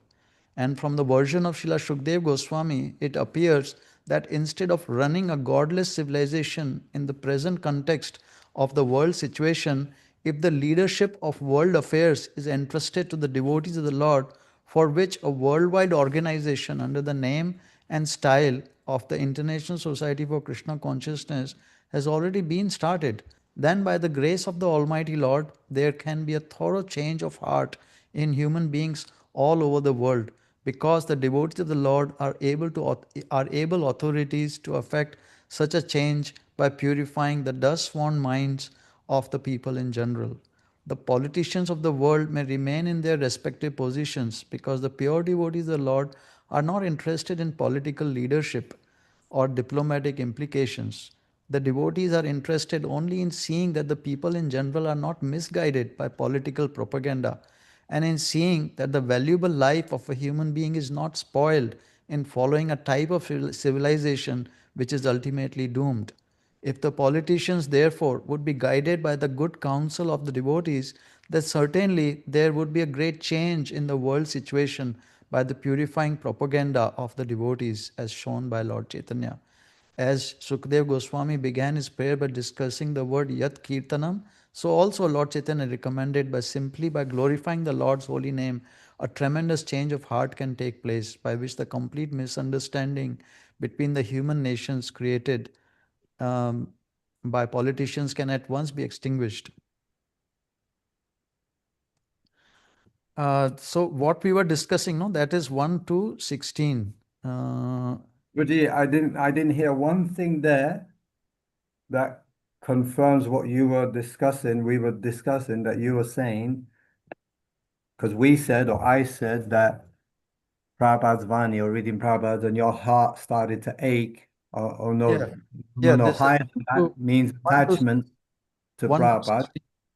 This is 1 to So the only word I got from that whole reading that you read was by their good counsel, which means again hearing. O twice born sages, by serving those devotees who are completely freed from all vice, great service is done. By such service, one gains affinity for hearing the message of the Vasudev. See, you can't even hear, you can't get taste for hearing if you don't serve. That service is by asakti, and that is How would you serve? How would you start serving? physical service, no? How? How meaning you clean up his temple? Prabhuji, how somebody's going to come and say, oh, I'm ready to serve, give me some service? By reading, by hearing. Prabhu, you are just stuck on that part. No, you are stuck on read. something else. This is our fight now. I'm saying by hearing from Prabhupada, that's been my experience, and that's how I came to Krishna consciousness. And I see everybody doing like that. And I don't, There is I'm a not sure. person or not? There is a person, no? You are hearing message, but there is a No, person. of course not. I'm hearing from a stone. What the hell are you talking about? Of course it's a And you person. become attached to a person, no? Of course. Okay. So now that's what we are talking about. So Of that course. attachment is what we How come you have some idea that we're saying which hearing includes from Prabhupada means no person? Oh, wait, Prabhuji, I have to tell you, there's a person behind your hearing, you know. Yeah, of course. so again, hearing is part of becoming attached to the devotee. But becoming attached to a devotee doesn't Can I mean ask you, is hearing the main part yes, to become attached to a devotee? but that is not the only way one can become attached to a pure devotee. One can become I attached. never asked the only way. First of all, I just want to understand, is it the main way? Yes, Thank you. Okay, that's what we're saying. I never said it's the only way. becoming, that's how you said. So No, I that is didn't. I didn't. There was no word only. I know what I said because I say all the time. agreement that Even in our own experience, if we are distributing books all over the world, so it is the first possibility is also that some new guy on the street can be attracted by a ja, Moment. Ja, okay, ja, dann nimm mal mit, kannst du schon mal können wir schon, das tackert richtig laut, das muss okay. And then because of the behavior of the nice book distributor and little speaking with him, also a mix of hearing and seeing his personal form, behavior, then he's attracted to read Prabhupada's books or to come to the temple, one of this or this. Maybe he comes to the temple and then seeing the others, devotees, and then he become attracted to hear. Or opposite can also be, this is the standard normally. He can hear something because, or read something because he get the book on the street. He was attached by the behavior of the devotee on the street, and then later he read the book, and then he's attached by reading Prabhupada's words. So it's always a combination, even by some behavior of book distributor can be the first contact or first attachment, but in the end, it is Prabhupada's books or hearing process. But and then by hearing, we can hear or read, but without deep taste. Sometimes, after many years only, some get some taste. It's not so standard. But again, they are reading, but they are sleeping after half an hour reading. But maybe after 5 years, they can read even 3, 4, 5 hours with more taste and no sleeping. And this is also progress to get more and more taste, because in the same time, serving Prabhupada, reading Prabhupada, because reading Prabhupada is also serving Prabhupada. Because Prabhupada say one of the devotional service part is only reading. Same like Maharaj Parikshit. He have not done other service, only hearing. So this hearing is also a process. How you hear. So there is no problem by hearing, by seeing the first devotees on the street. They come to the temple, then they hear without taste. Later they get more taste. So it's like a wave. Nimai, Prabhu, can I ask you all seriously?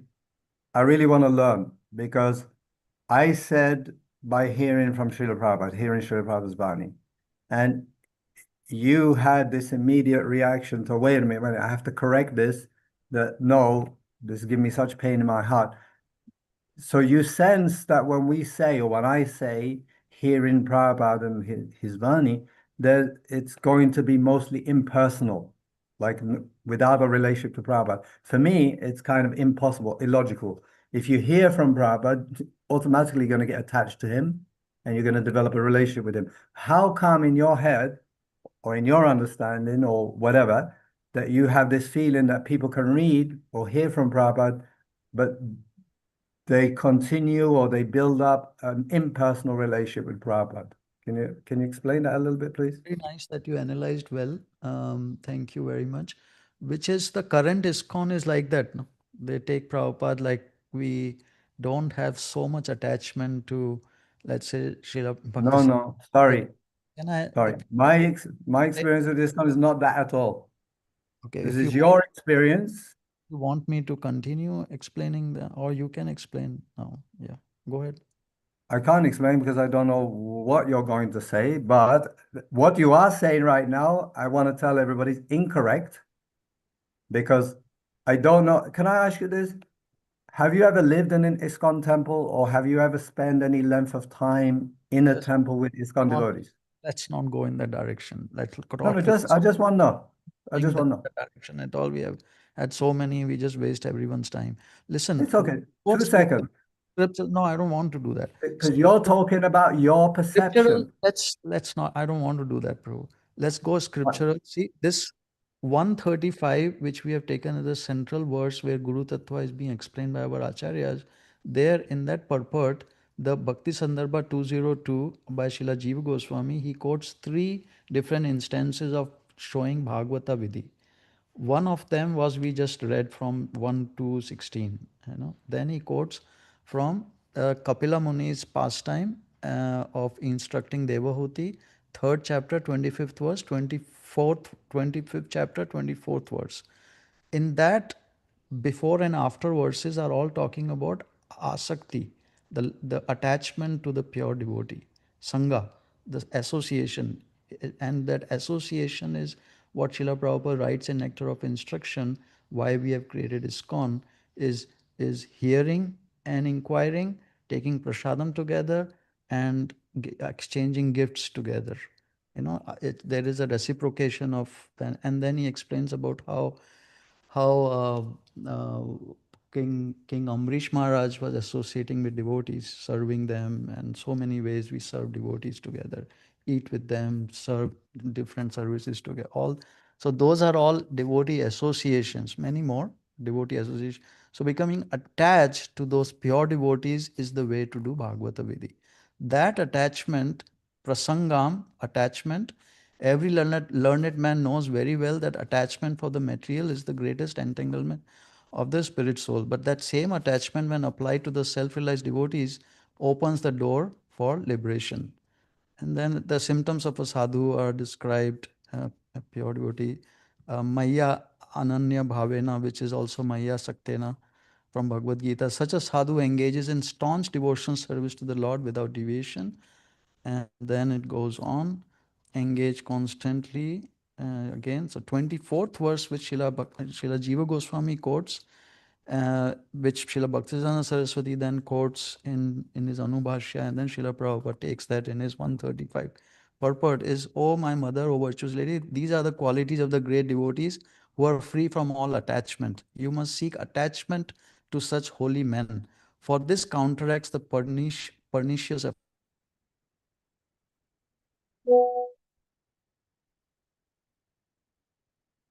devotees of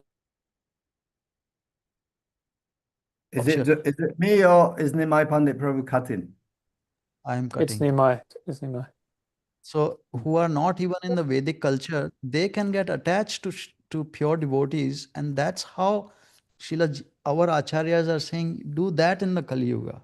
From 135, that's how we understand Adi Leela 135.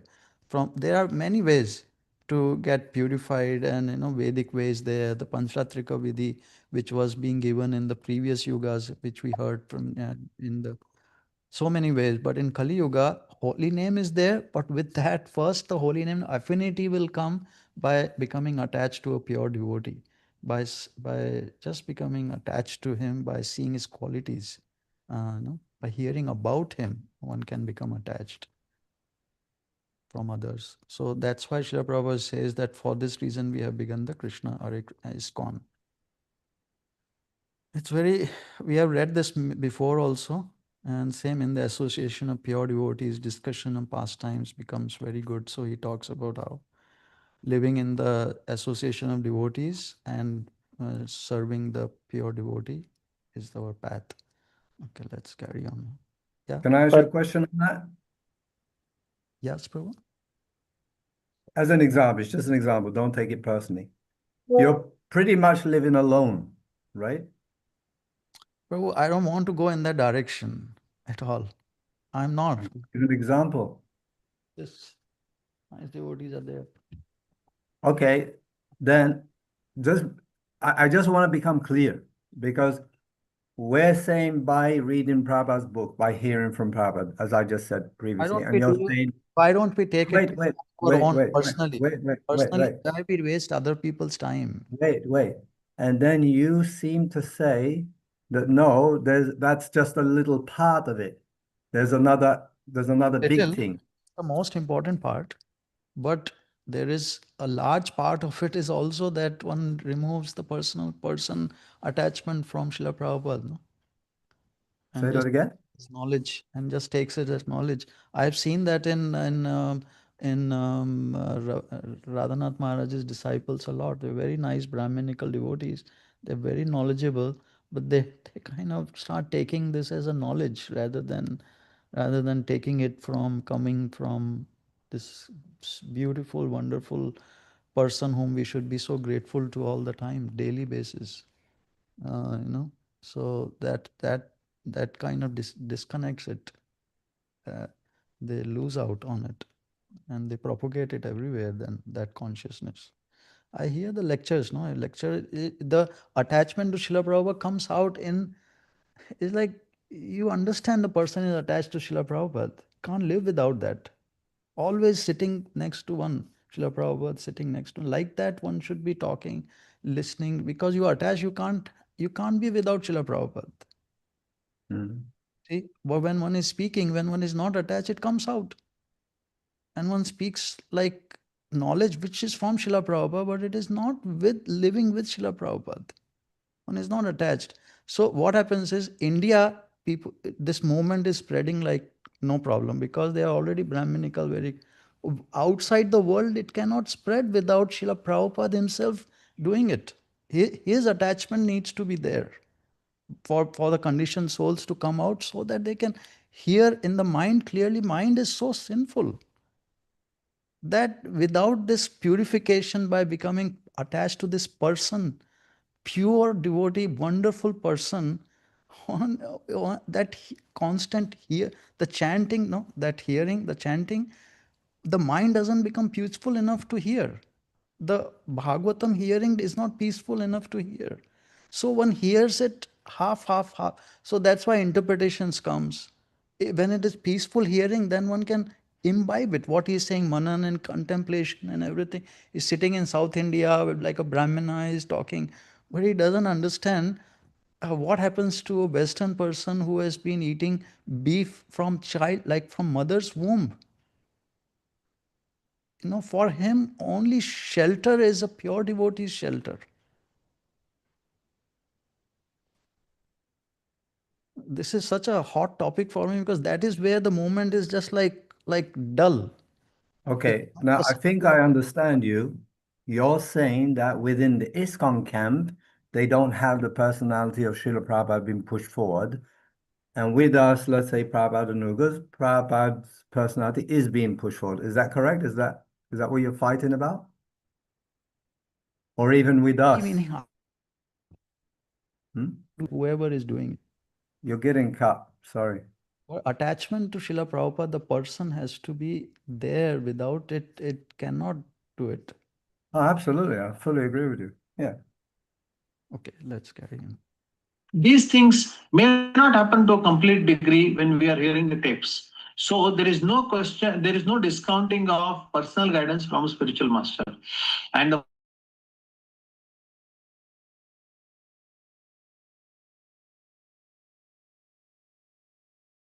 of the spiritual life, and that can happen when there is a personal service to the spiritual master. So considering all these things, there is no way that the physical manifestation of the spiritual master can be avoided. So that is the point. Prabhupada already showed that in 66 to 77 that this wall, what he is saying is it's already implementable. Where are we at now? See, our situation is that we are on one hand assuming that, okay, I have got initiation from Prabhupada. That is first assumption. We are not sure whether Prabhupada has accepted or not. Okay, let's talk about that. Any comments, devotees? Assumptions? I think we couldn't hear everything. Your internet connection is not so stable. So also what this Prabhu said in the video was cut. Oh, okay. Let's hear more. Second thing is, I get so and so name. Okay, Giri Govardhan Das, Gaur Gopal Das, Govind Das, whatever names we get. So the second assumption is that Prabhupada has accepted the names that are given to us. Now the third thing is Prabhupada has accepted our services. And the fourth thing is Prabhupada is satisfied with us. So many assumptions we are doing on the path of devotional service. Okay. This is the thing. You are assuming because he's not personally there to give us name, accept us, giving services. So how are you assuming that he is actually doing it and then he's satisfied? Okay, discussion. Yeah, but Prabhupada has already given a whole clear formula how he is accepting, under what situations he's accepting, even what exceptions he's accepting. So all that has been clearly identified and delegated, and now devotees, his disciples, are doing it on his behalf. We know it's a yes. You know all that by the system he created. Not even arguments. Prabhupada already showed them, as you were saying. It's not. Language of Nyaya is called Kalpana Gauram. Kalpana Gauravam means we are not sure at any stage whether whatever we have assumed is right or no. A sane man would not take such risks for his spiritual advancement. He would consider that no, all these are too many imaginations, better to follow a systematic defined. It's like this is group thinking, just like in one thinking, they won't even like we have done this video now. Let them take it and then reply back, no, shastrically. They're just in one's own patting oneself in the back and just All proper system that's going on since thousands of years. That is where these technical details have to be got into. Yes, Prabhuji, you would like to add something on this? Yeah, I had a question. Actually, normally what happens is that the Purva Paksha says Vapu is less important than Vani. This is a clear concoction. They think they are superior than Madhvacharya and Vedanta Sutra. Vedanta Sutra says Vapu and Vani are required, not just. So this is like Vani is more important. I saw the other day. just getting a little annoyed because they keep talking. I don't know whether it is unconsciously they're not taking 66 to 77 example in this argument. I don't understand why they are not. Can anyone tell me? All these arguments, Srila Prabhupada already did it, 66, 77. Why are they again and again bringing it up, even though they look like so shastrically inclined devotees? Are these, let's say, more because they're coming from a background of Indian Brahminical culture and family, and maybe they're Brahmanas, of course, in their own life before they came to Krishna, so they have that mentality about the physical guru being necessary, and they got all the references, Vedic references to support that. And because for them the Ritvik system is a shock to their system. For us in the West, it's like, well, we don't know anything, so if Prabhupada says like this, we jump to it and do it. But they're like, hey, wait a minute, we got a whole culture here and nothing's ever been like that. So for them, a Mahabhagavad changing some stuff to adjust to the system is like a shock to the system, and they're just not swallowing it, right? Yeah, I don't understand. Nimai Prabhu, Yes. these both devotees, I think they were from Shri Sampradaya. Yeah, They joined that Islam. Yeah. So we can see Sri Sampradaya is not able to spread around the world, and wherever there are centers in the world, they are all Sri Sampradaya family based temples. I know very nice devotees, but they can't understand how to convert even one like Yavana and Malicha into a pure Vaishnav, following like becoming Brahminical. It's like inconceivable. So that's not the formula. Is a pure devotee, Kirata Pulinda, that verse, and the holy name. This is the formula of this for this age. in the Western world.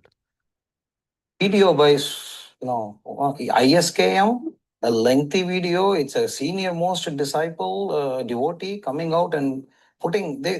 He started picking out every single place in Veda base or whatever. He used the tool Veda base, and he started pulling out every single place where Prabhupada says Vani is more important than Vapu, even if I am not there. I mean, it's like they pull records here and there and haphazardly and make up they make a mold out of it. Like Ekalavya, Good on argument. his own, he pulled the Dhanurvidya.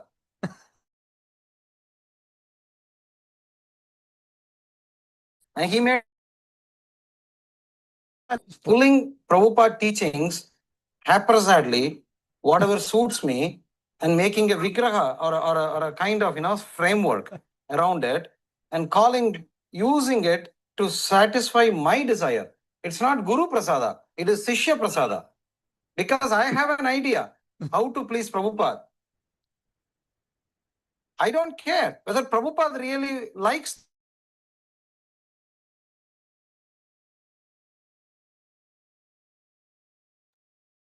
You're frozen, We huh? have gone You frozen, Mai? as Ritvik devotees around the world. Yes, yes. Where is that system? We can say, oh, Srila Prabhupada set up all these things, and it was working to 66 to 77. Where is it now? In ISKCON Bangalore, it is working. We can see. Where about all of us? Prabhu, Yeah. Prabhu, he's saying that some devotees pulling from Vedabase. So Vedabase all are that given by Srila Prabhupada, and they are quoting from Madhvacharya and other places.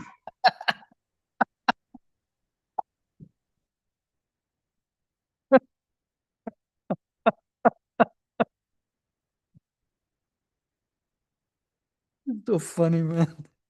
Like only You devotees see, can you enjoy see, these. and these are the devotees that are chosen to represent ISKCON's India's Brahminical Council, right? Yes, Shastra, what is that thing? It's called ISKCON India Scholars Board. Wow.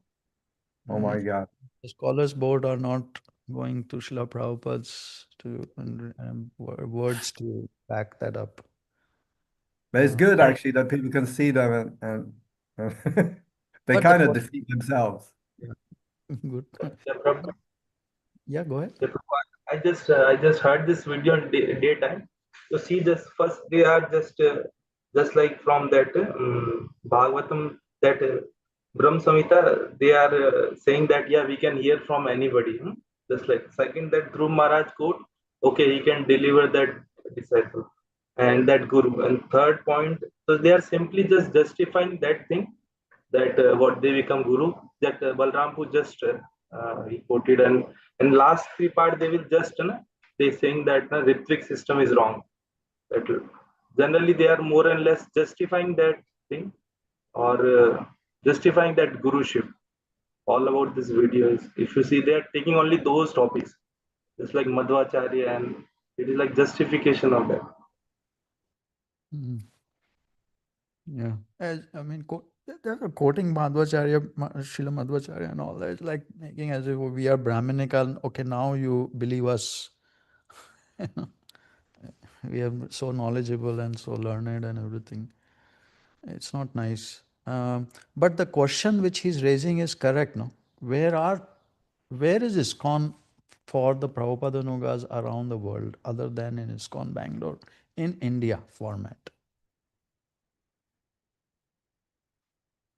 Who is there to do all what exactly what Shastras are saying, Srila Prabhupada is saying? He himself is saying, I've set up ISKCON. Where is it for all of us? I don't understand the question actually. Well, the thing is that you need a personal guru, whether it is Shiksha Guru, temple president, whoever Srila Prabhupada set up, to do the things what a guru is supposed to do. But why are we calling it guru all of a sudden? For me, this word just doesn't fit. Shiksha It's Guru where is are a the guru. devotees? Where are the devotees? And Right, they'll but be no. obviously. See, that is a different thing. No, see, guru means heavy. He makes decisions for us. See, so when Srila Prabhupada made temple presidents, sannyasis, and GBCs, they were making decisions. They were authorities. But I can't hear you. they were making managerial decisions, not philosophical decisions. No, we are not talking about philosophy, services. Yeah, exactly. Exactly. Right. So who is there to tell us service, you do this service, not you're not doing well? Even philosophically, he is telling to understand from you go to the temple presidents and sannyasi and GVC, you can ask them. So classes are there, there is a deviation going on. They say, no, this is not correct.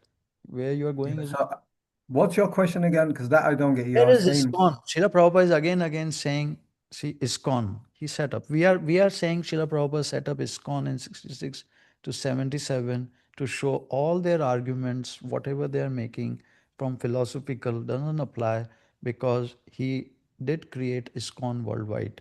And there was a structure created to have authoritative system in hearing also clearly, in devotees training and services, most important. I still don't understand your question. Who is your authority? Me. If you, I know, then now I understand what you're saying. You're saying the Prabhupada Nugas around the world, where are their authorities, right? But they Structure. don't have it because we don't have the setup. Right. So Where are the without devotees? without that, it is not working, no? How can You it? need no. First of all, you're talking about where is the organization to manage the devotees, but there are no devotees. That's the problem. Maybe that Actually, no. Once you get devotees and you get enough devotees, when you got a large number of devotees, then you'll be able to build up the organization around it with temple presidents, then GBCs. But right now, the around the thing is, world, that's the real problem. No devotees. everyone accept him as one spiritual master, but they are Oh, not organized. for example, just like in HKC, na, everything was that devotees are also there, but GBC kind thing was not there. So everything there was split it, and because there was not GBC on authority was not there. Yeah, the question now is Mathura, outside of India. Do I understand correctly, my Pandit Prabhu? You're asking about outside of India or in India? outside of India, Yeah. I'm saying. Yeah. Mathurapati Prabhu, can we ask you who is your GBC? Who is above you? Who is your authority? Like if there is a devotee has problems in your temple, uh, whom do they go to? With Yeah, I you. have, yes, yes. Yeah, Then that's also I want to ask you the next question to that. Who's going to part. choose GBC? How are you going to have a GBC? You're asking him where's his GBC. How is GBC elected? Yeah, so I'm asking all these questions, no? But there are not enough TPs. There are no TPs because there are no temples. There are no temples because there are no devotees. Why are there no devotees? Good. That's the question we should ask. Right, but that is maybe this is a circular thing, no? Maybe because of this lack of structure, the devotees have never coming in to be, No. because online there are so many devotees, Prabhu, so many devotees are hearing. Okay. Get them together.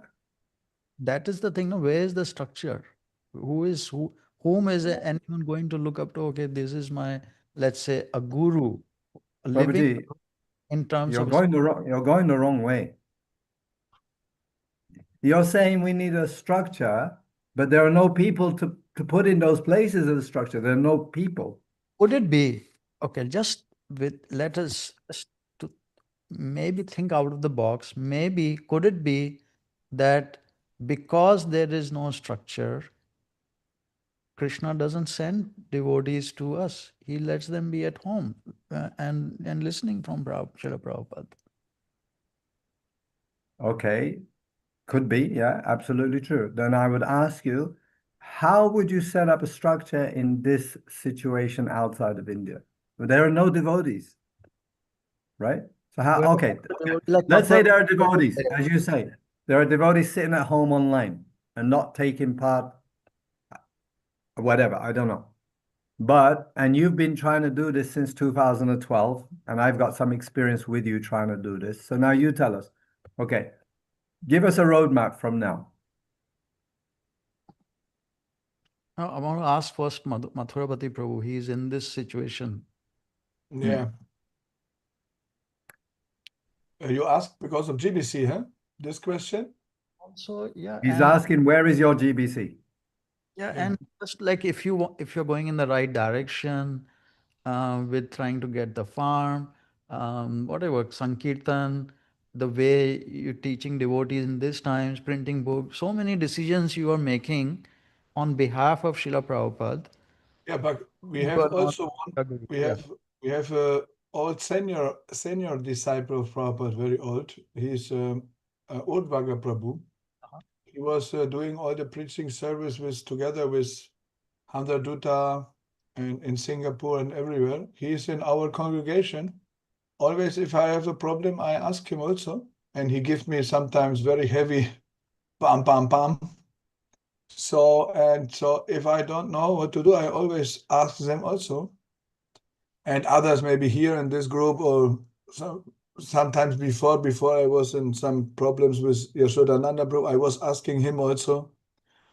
So I go to some older authorities if there's some problem, especially on books and very, very delicate things. Then immediately I ask everyone what is right, what I'm doing or not. Sometimes I was doing it even on Facebook also time before.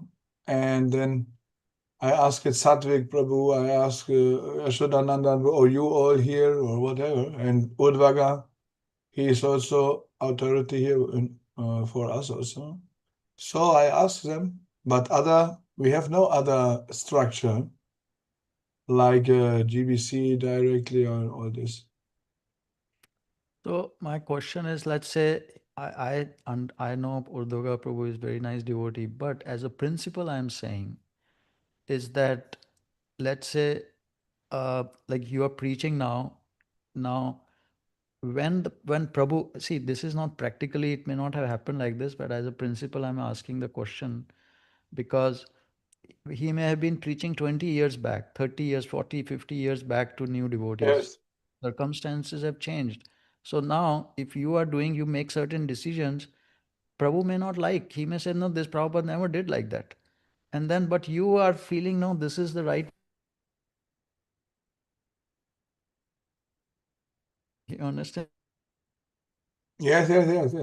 Yeah, Uh, because this preaching, because I know Prabhupada say in general, go with books.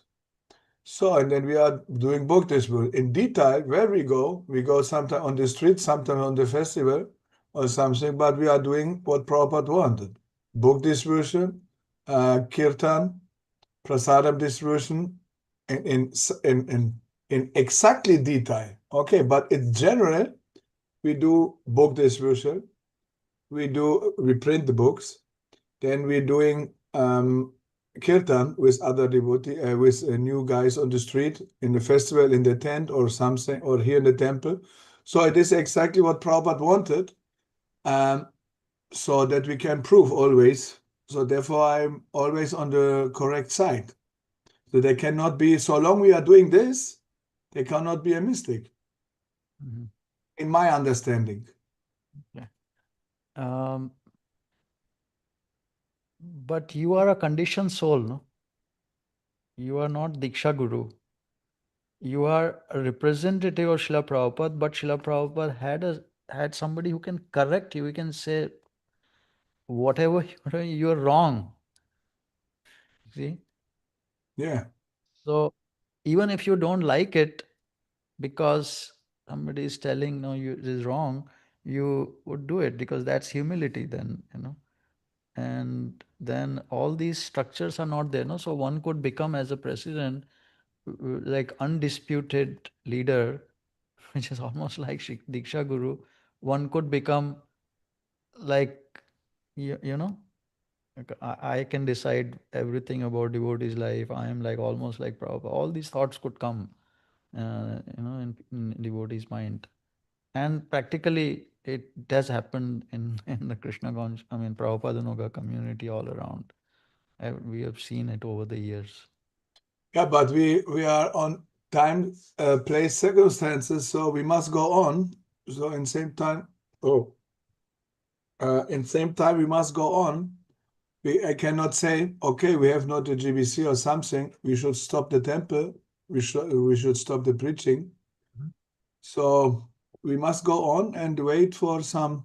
In the future, there's maybe some structure, and in this time, we are doing what Prabhupada say: distribute books, distribute prasadam, do all this, produce devotees nicely, and that's what we should do. So GBC or not GBC, but always we should be so humble that we can take some correction or some instruction from other authorities. Even maybe if we feel there is someone not greater like me, let's say, maybe on same level, but we should discuss with him. Maybe I have a problem. So, but if we are always thinking, I'm absolutely always correct and not to change, okay, it can be also difficult, yeah. So, yeah, like also the Bliss Boys, also Purujit, would never hear to someone what to do with the books or something. So normally it's such a delicious, sensitive topic like the books. There must be some Isha Goshti, and some other brahmanas should come together, and maybe some older devotees, and then clear up what to do with the books. That cannot be absolutely decided alone. Right? There's nothing more important actually. So we cannot print the books on our own and completely make a new style, and nobody can tell us something. So that's not possible for me. I wanted to, there was some problem in Bhagavad Gita. I forget now what, but I was thinking of, what is this now, what to do? Yeah, but it's clear, actually. I was asking also others, and they say, don't think about, print it like the Macmillan, the other, and don't try to find something. Okay. Was two or two times was also difficult for me because there was some, I forget now exactly what, but there were some points. And so this was also some purport from 18, someone who sees religion as adharma, as dharma, and dharma as adharma in ignorance. There was like the purport was on the wrong verse, like in my understanding and blah blah blah. Huh? And later on, I was forgetting it finished. I was printing it like it is in the Macmillan. So, but I could analyze there's something in us because we have a false ego. We want to correct something sometimes, but it's not better not to do it. So that I have also do by instruction of others. If I would not taken others like Udvaga Prabhu, Yashodananda Prabhu, and some others I took because of these books, I would maybe change this one point, only the one thing, maybe. Maybe, I don't know what would be further with my own thinking. But then I was asking them, and then immediately I forget it. So it's always, we should always not be so puffed up that in some very sensitive topics, so we should not do it alone, especially not in such a way with books or something. That is, we need help, then we should take help because we have no GBC, not this.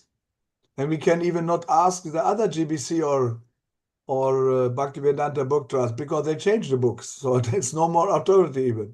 So what to do? It's Kali Yuga, it's complicated. So, but we must have some other help, and we should be ready to take this help. Otherwise, can be problems. But even in this time, we must go on with preaching. We cannot stop. Mhm. Very good. Anyone else? Let's hear from devotees whom we have not heard before. No. Can I give one point? Yeah. Also in that that London, that group that is preaching, I think that Bliss. So there, Prabhuji and Mataji both are doing the whole that Dandvat Pranam. So I just once I just messaged him, "Hey, Prabhu, just see that na." So then after I just messaged twice that Mataji do not generally do full that Dandvat. So then I was asking him, then he was just saying where it is given Mataji. And so the what you are telling na, that if there is no GBC, no authority, so they will not hear, because it is given that Mataji should give the half Dandvat Pranam. So Where does it say half done with? yeah, Mataji generally everywhere. I don't know. Where does it? Where in the scriptures are saying half done with? It is given that that Mother Earth cannot bear three things, burden of three things. That Brahmana sits barefoot, and that woman's what we call that. Where It is Srila given. Prabhupada books are talking about Yeah. anything? Then, but everywhere it is, even Prabhat Danuga and ISKCON, everywhere the Mataji are doing half Dandavat Pranam. Whatever. So how to? In early days when Srila Prabhupada was there, devotees were all doing Danvat Pranam because that's what it says, you know, Danvat. Doesn't say only men should do Danvat. Everywhere it was written Danvat. So devotees, all Matajis, everyone was doing Danvat Pranam. Prabhupada didn't correct them. No, Mataji should pay half. You know, why shouldn't Matajis also feel like Danvat, complete surrender? Why only half surrender? You know. So anyway, so your point is there that other devotees, they see this. Anyway, I want to hear more from devotees. No, like our Rasa Bihari Prabhu is there.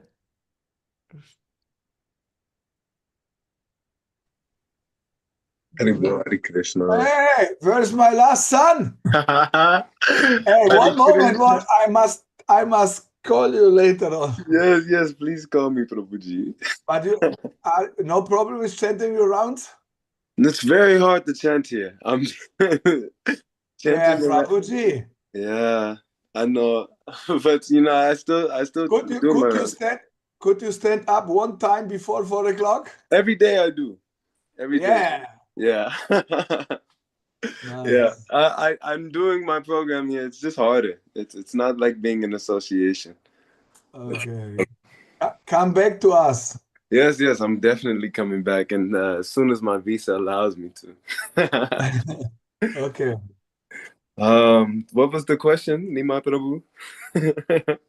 It was having ISKCON as a structure in of Srila Prabhupada personally acting as one's Diksha Guru, what one is supposed to do in other scenarios. Well, just as Mathurapati Prabhuji was saying, you should just try your best. This is my opinion. Because even as somebody who's practicing alone, I haven't found association yet. To hold myself to some standard, when ISKCON was being, led by Prabhupada in the physical, or even to compare to ISKCON today, I'm doing way worse than them. I'm not doing any deity worship. I'm not doing any prasadam distribution. My preaching is way off. So, I mean, any organization should just know the teachings, know the instructions, and then, practice to their best ability. And I'm sure that'll make Prabhupada smile. Beyond that, I can't say much. Won't it be nice when we have more like us, like one temple, another temple, they're talking about, oh, let's meet up again and talk, like you were, devotees talking to each other. Oh, how are you doing? Yes, I'm developing like this, and we did like that, and oh yeah, let's meet up on this day for this festival. Let's do book distribution together. And we come back and there's comedian and learning and all these things start developing with other devotees. So that is their point, no? You are missing all of that by saying Prabhupada is your guru and going away from the ISKCON setup. That is disobeying his order. That's why you are not developing.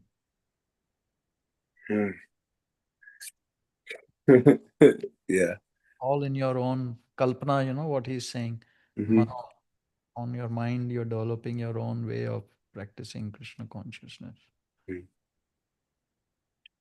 Mhm. Yes, outside of his instructions, is you are not doing any developing at all. Like, you're right. I mean, I've noticed myself even slipping backwards a little bit into, the engagements that I'm having or my eating habits. Like, it's not like when I was with my Tirupati and I could just eat one meal a day and be so focused on the teachings and the preaching, without association. I'm moving away from ISKCON. It is a suffering of the development and cultivating that spiritual knowledge every day. I'm not doing it like I was before. It'd be a dream to be able to walk or call or just be in the presence of devotees, how you spoke of now. But I mean, reality is what it is, and I think for all of us, we can just, like I said, do our best. Well, we can strive for this picture that you painted, but until it's a reality, there's no point in kicking anyone while they're down. Mhm. Hey, Leo Prabhu, you have anything to add in that?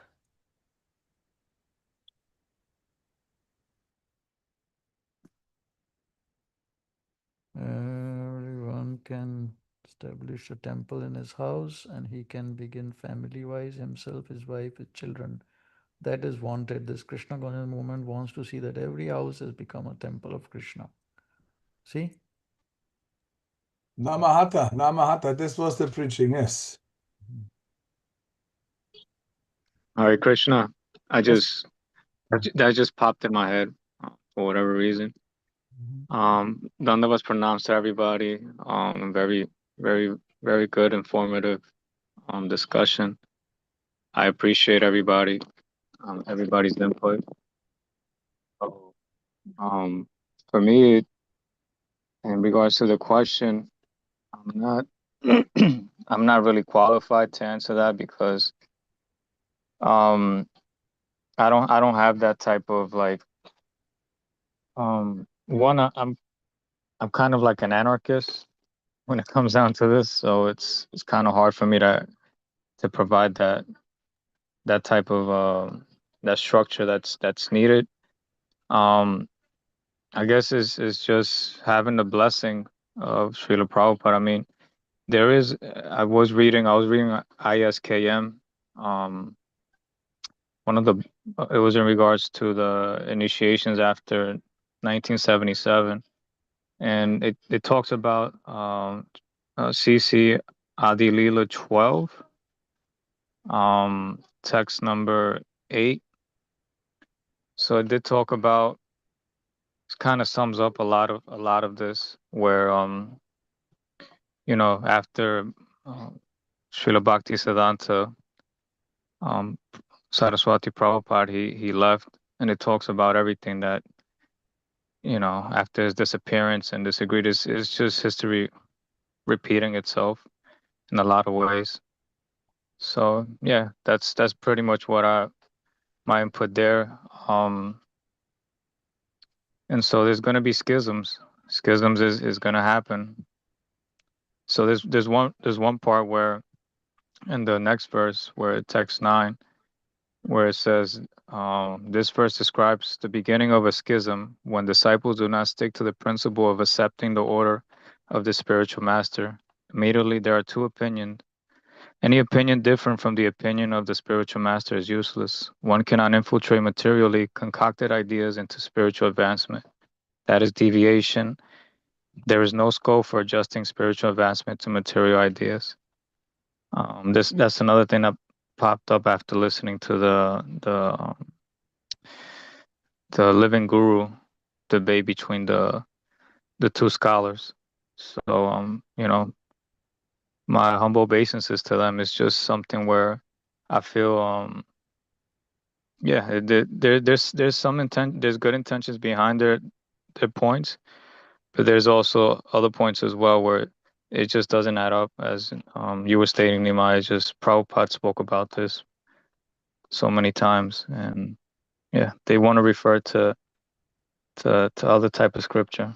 But yeah, that's just my opinion. Like I said, I'm not qualified, but thank you for the opportunity.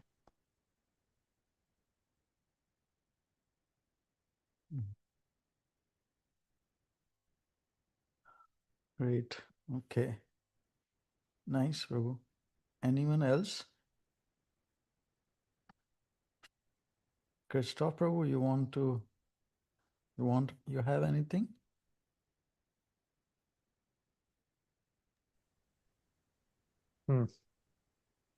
I mean, nothing particularly.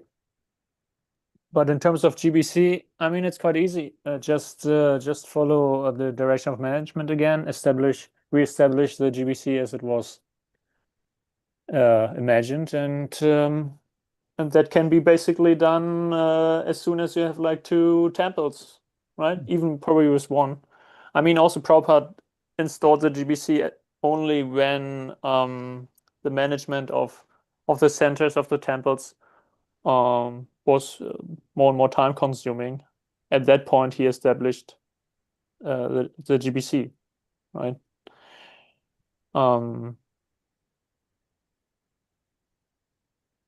So quite easy. So from my point of view, it's always like, I mean, it should be quite easy to, I mean, theoretically, quite easy to reestablish the structure as it was developed by Srila Prabhupada, right? We just need to, right? We just need to unveil it, right? The correct understanding.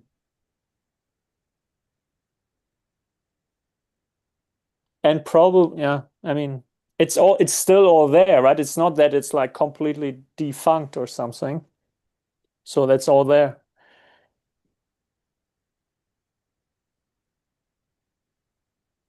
It's just not in use, right?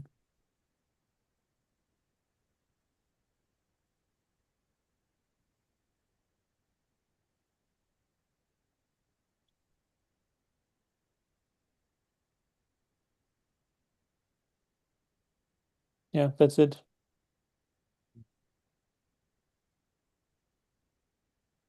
Is that the end of the meeting? No. This Can I add something? I'm sorry, Prabhuji. Of course. Leo Prabhu, go ahead. To Balaram Prabhu. Yeah, so going back to in regards to, I know this is way past the topic already, but just the I guess going back to the seeing part and to the listening part. Prabhupada always emphasized about seeing. So, just in the new books that the edited versions, they don't have the original pictures that were authorized by Prabhupada. So the seeing part is definitely big, especially trying to keep that intact with Prabhupada's original books. And with me, so I got captivated when I went to a friend's house, complete atheist, saw SSR with it was a green paperback with Prabhupada and with his robe on, looking to the top, mystical, like always.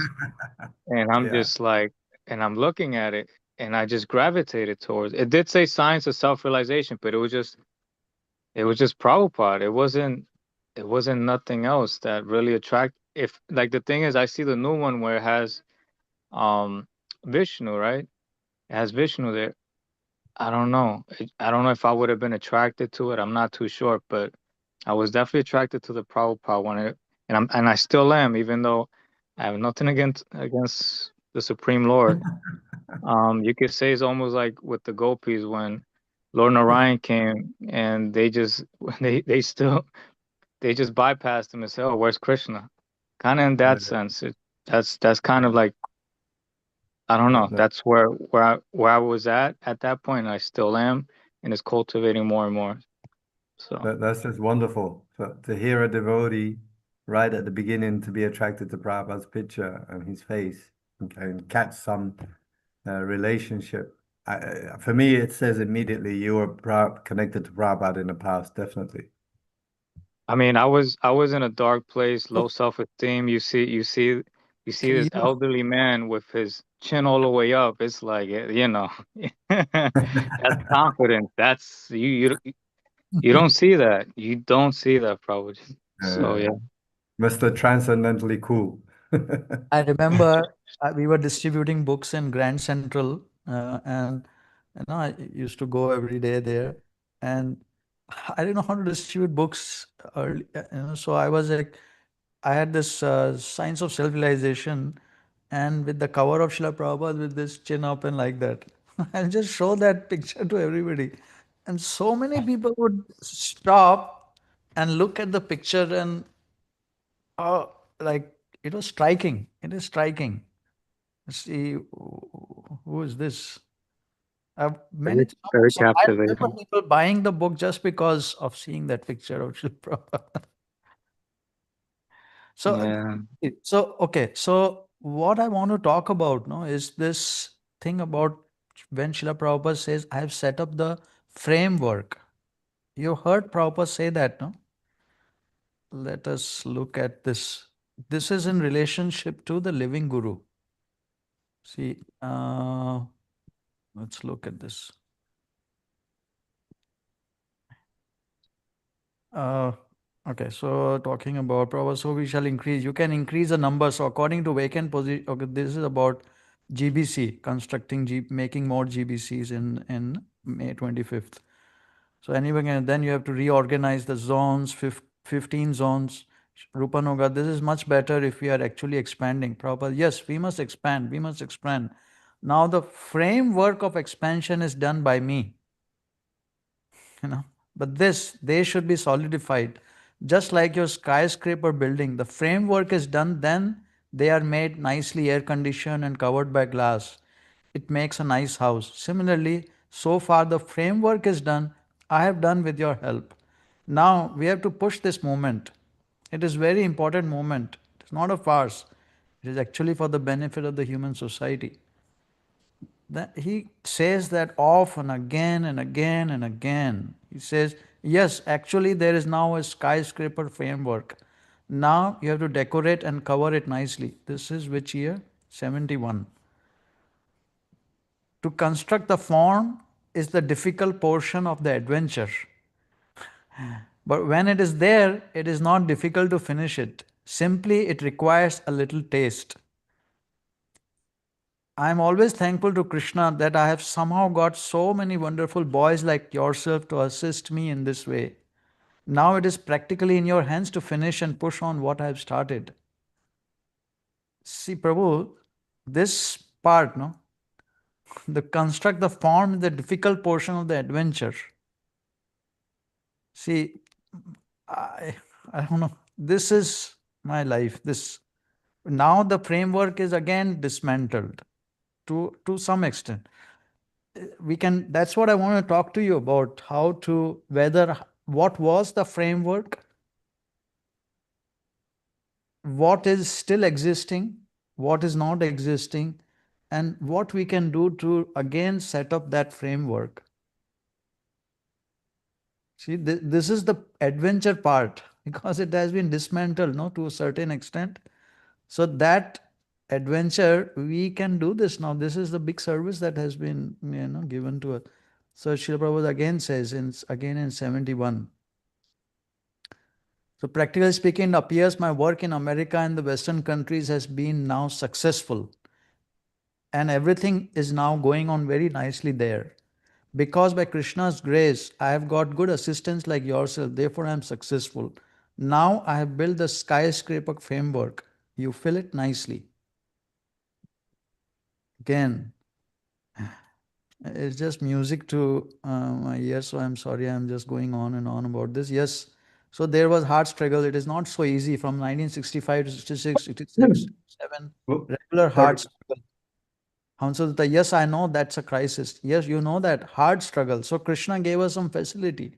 Now we have got some framework. Do it very cautiously, unnecessarily exhausting what we, Satavati talks about, practicing the principles.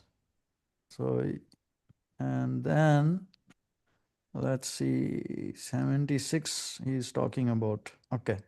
So um, that secretary wrote to all the GBC secretaries. Okay, first of all, I'm being honest. I am trying to retire from management to translate, but if these things come, then how can I translate? I have set up the framework and everything should be done within the framework. Kindly see that, you know. So this he says that. Then when in 76 again, to push the Krishna, he's writing, if you relieve me of the burden of management, that will be a very great service to Krishna and the movement. See that everything is going on nicely. With great endeavor, we have made the framework. Now we have to see that things are going on nicely.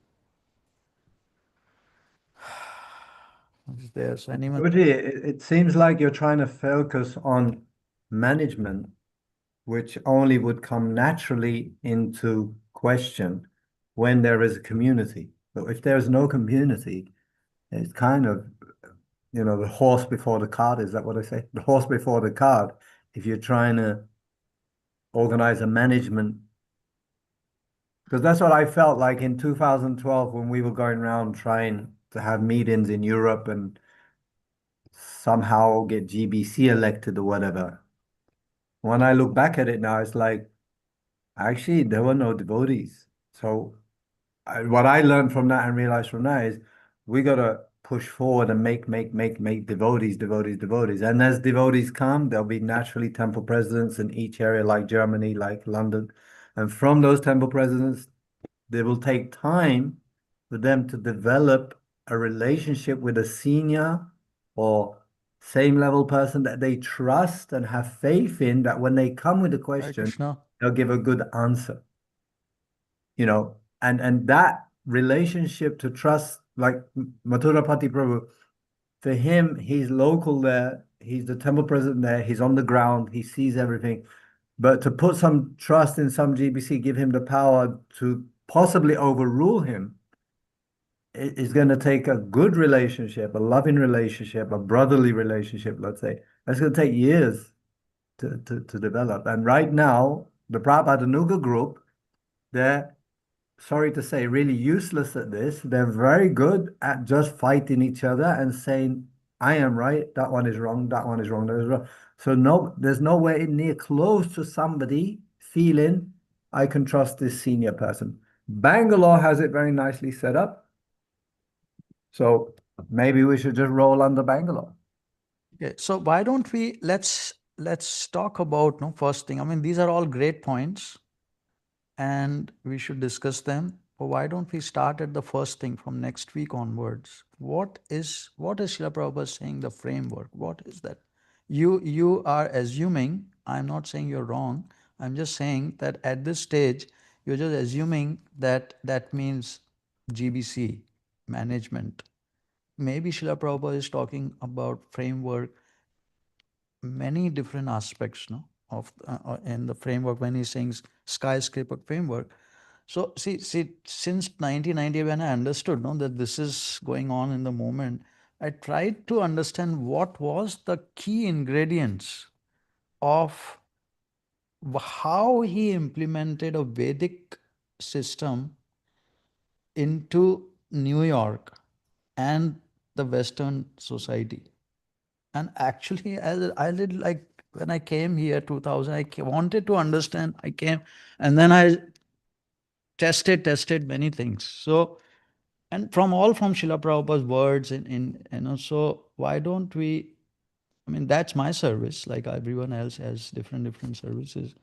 So why don't we look at the different framework? What is the framework that he's saying, that by which the movement is spreading? Management is one part, and as you say, it comes naturally afterward. But then there must be something else by which it's spread. No? What is that framework? Ja, bestimmt. Ja, aber es ist nur noch 5 Minuten dann. Do you think this is an important topic to discuss in our Guru Tattva discussion. Framework can be everything. Also, Varnashram and everything. Varnashram, then JBC management, all this. But Varnashram he was not introduced by that point, no? Exactly. So 70, 71, 72, when he's saying it hadn't been introduced.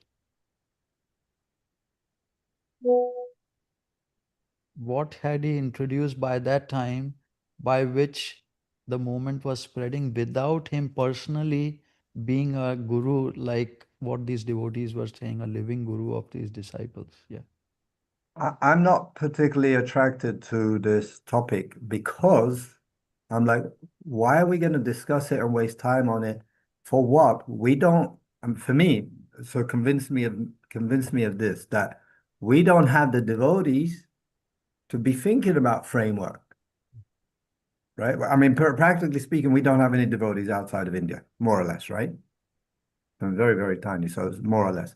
So it's like, why are we gonna dedicate some time to Assuming understand? it is the management, no? Because you are assuming the framework means management. No, well, whatever you mean, it kind of is useless because we don't have devotees. but okay, so when Srila Prabhupada started to develop the framework? 65, 66, he's saying in that Right. So how many devotees were there at this point? one center, no? From one center, he started developing the framework. So what is that framework? That's why I'm saying this. Is this important to discuss? Let's discuss No, whether no. it is to discuss. So then what framework are you talking about? See, the point is that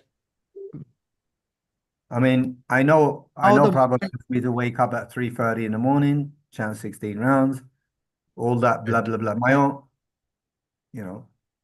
so and now it is not spreading to that extent. I mean, not at all to that extent in the West, what Srila Prabhupada, what it was spreading. And so, what is the reason? There was a framework that had to be filled up. Now it's not being filled up. Where are you can't make devotees. There is no like set formula by which you make devotees. there are lots of devotees being made, but you're completely deleting ISKCON. That's problem one. So, Because maybe this is what you don't want to consider, is that Prabhupada wants you to use ISKCON, not dismantle and form another that is ISKCON. all coming after. You are just assuming that that is what it is, the framework. Yes. Yes. So no. Let us discuss. No, what is the framework? See, framework is also how the sankirtan is done. See, the chanting in the streets and books combinedly. It never used to be done like. So many things are there in that framework. How he put. Okay, I agree. How he put himself as part and parcel of the preaching mission. He himself, the person, attachment. I mean, that's all part of the framework, Prabhu. That's what I'm. All these and then the temple, the manage. All these are all BBT. It's all part and parcel of the whole thing. How he made from 65, 66 to 71, 72 when he's saying I have made this frame. Let's discuss that period, no? And because see what he's saying is that from 71, 72, without him being personally managing ISKCON in West, it was going on. Which is the point which they are saying that the living guru is required, where he's saying you don't, I made a framework by which you don't need a living guru. Is that our conclusion, that we don't need a living guru, or we do need a living guru? Basically, he made a framework in which you didn't need that living guru. Right now, among the Prabhupada Nugas, that framework is not there. Among the ISKCON devotees also, that framework is not there. That's why they are searching for their personal gurus even in the West and India, everywhere. Because of that lack of framework. That's how the devotees are not being made, no, in the West. They can't stick to it. They are not being made. You see, I've been reading because of this whole legal thing. By 68, there were 6 centers. By 70, no, by, okay, 6 centers in 67, 68 beginning. By 68 October, there were 15 centers. By July of 1970, there were 34 centers. I cannot even imagine how fast devotees, because they Prabhupada set up a structure and they were just implementing it, tuck, tuck, tuck, anywhere you implement and it was succeeding. So if we can understand what he did, follow in his footsteps and see what has broken in the framework, then we can again implement, no? No, it follows, no? Can I ask you a question? So why haven't the Prabhupada done this for 30 years? Maybe this is Yashodanandan Prabhu, you. no argument. That is no argument. Why haven't? No, really. I'm just asking if is there some kind of secret key or? No, it is not secret. These are all Srila Prabhupada has done it physically and all the things. So why don't we discuss, formulate, and really come up, okay, this is the framework. Like maybe it just needs devotees to come together and to identify and really process it and really structure it and really work together to recreate it.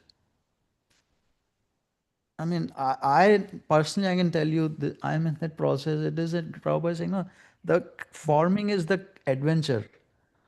I'm in that thing. Oh, I can share with you all these things. Daily basis, no? This is the adventure to recreate it. Anyway, this is I mean this is a humble contribution which I can provide to these discussions, and if you all like, we could probably discuss it next week. I mean, there are so many things missing in my understanding, and that's one of the main reasons I would like to do this, so that devotees can give feedback and everything. But gradually, as I'm reading and as I'm understanding and I'm finding here, there, I keep putting it more and more in this structure, including last week, we were finding all these things on how so many things. I can't tell you more because of the lawsuit thing, but more and more things we are always discovering new things from those years to find what exactly he did, which was more successful. Okay, let's get over. I mean, what do you all feel? Should we or should we not? Or we can go forward, keep Can I going. just ask you, before you give this vote, you once kind of lightly gave us a kind of line of what you would present and discuss the Chaitanya Charitamrita Guru Tattva. And there was a lot of stuff there. Are we like finished with that?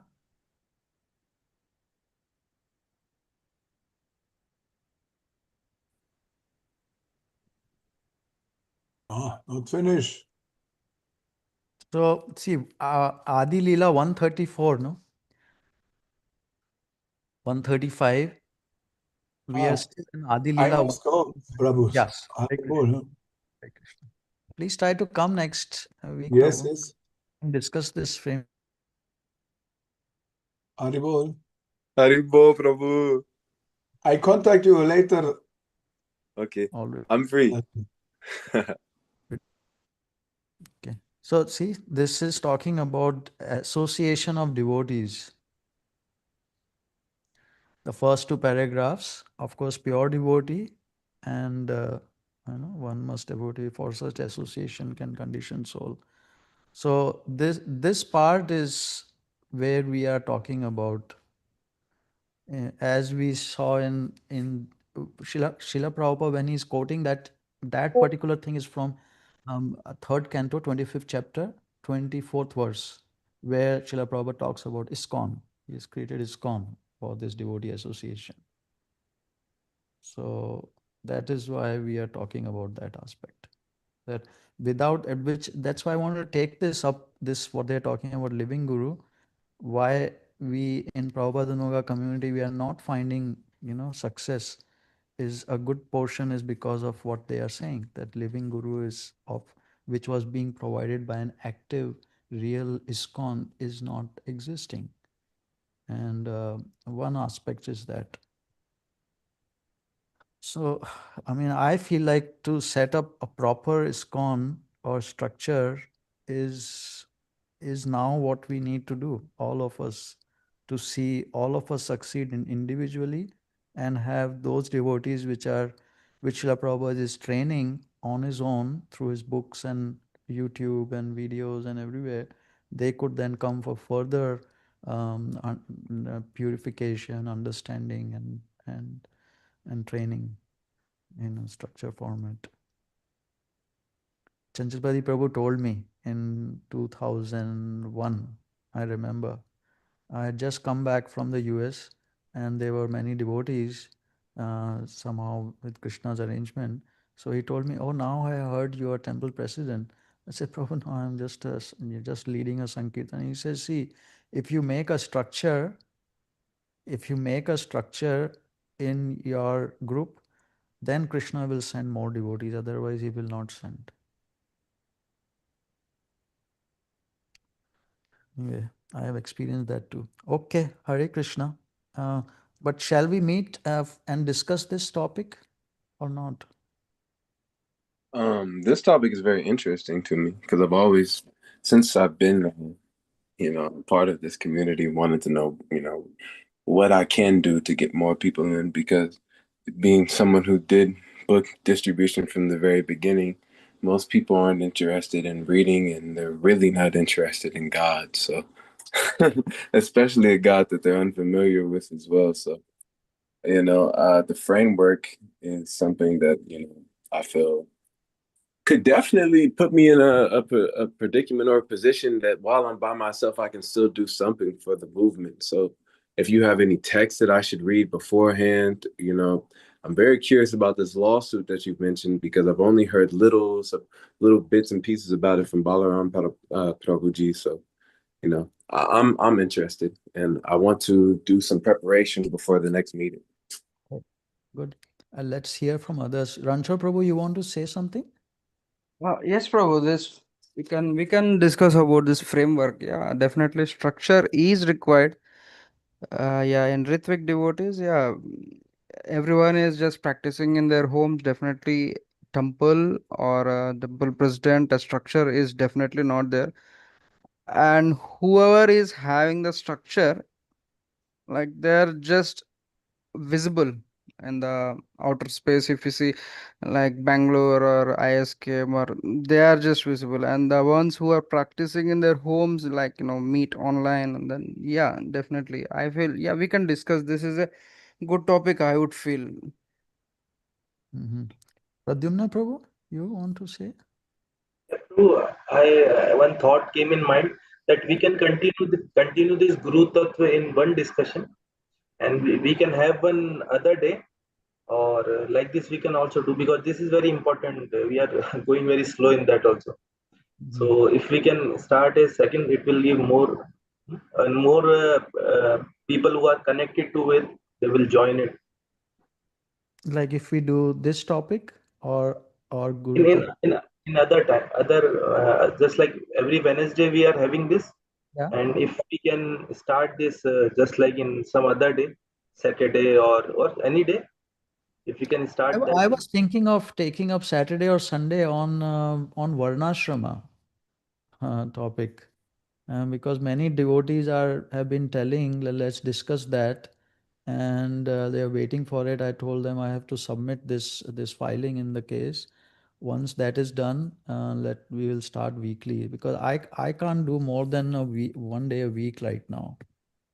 You know, so, but You in one ashram you can start with framework. no,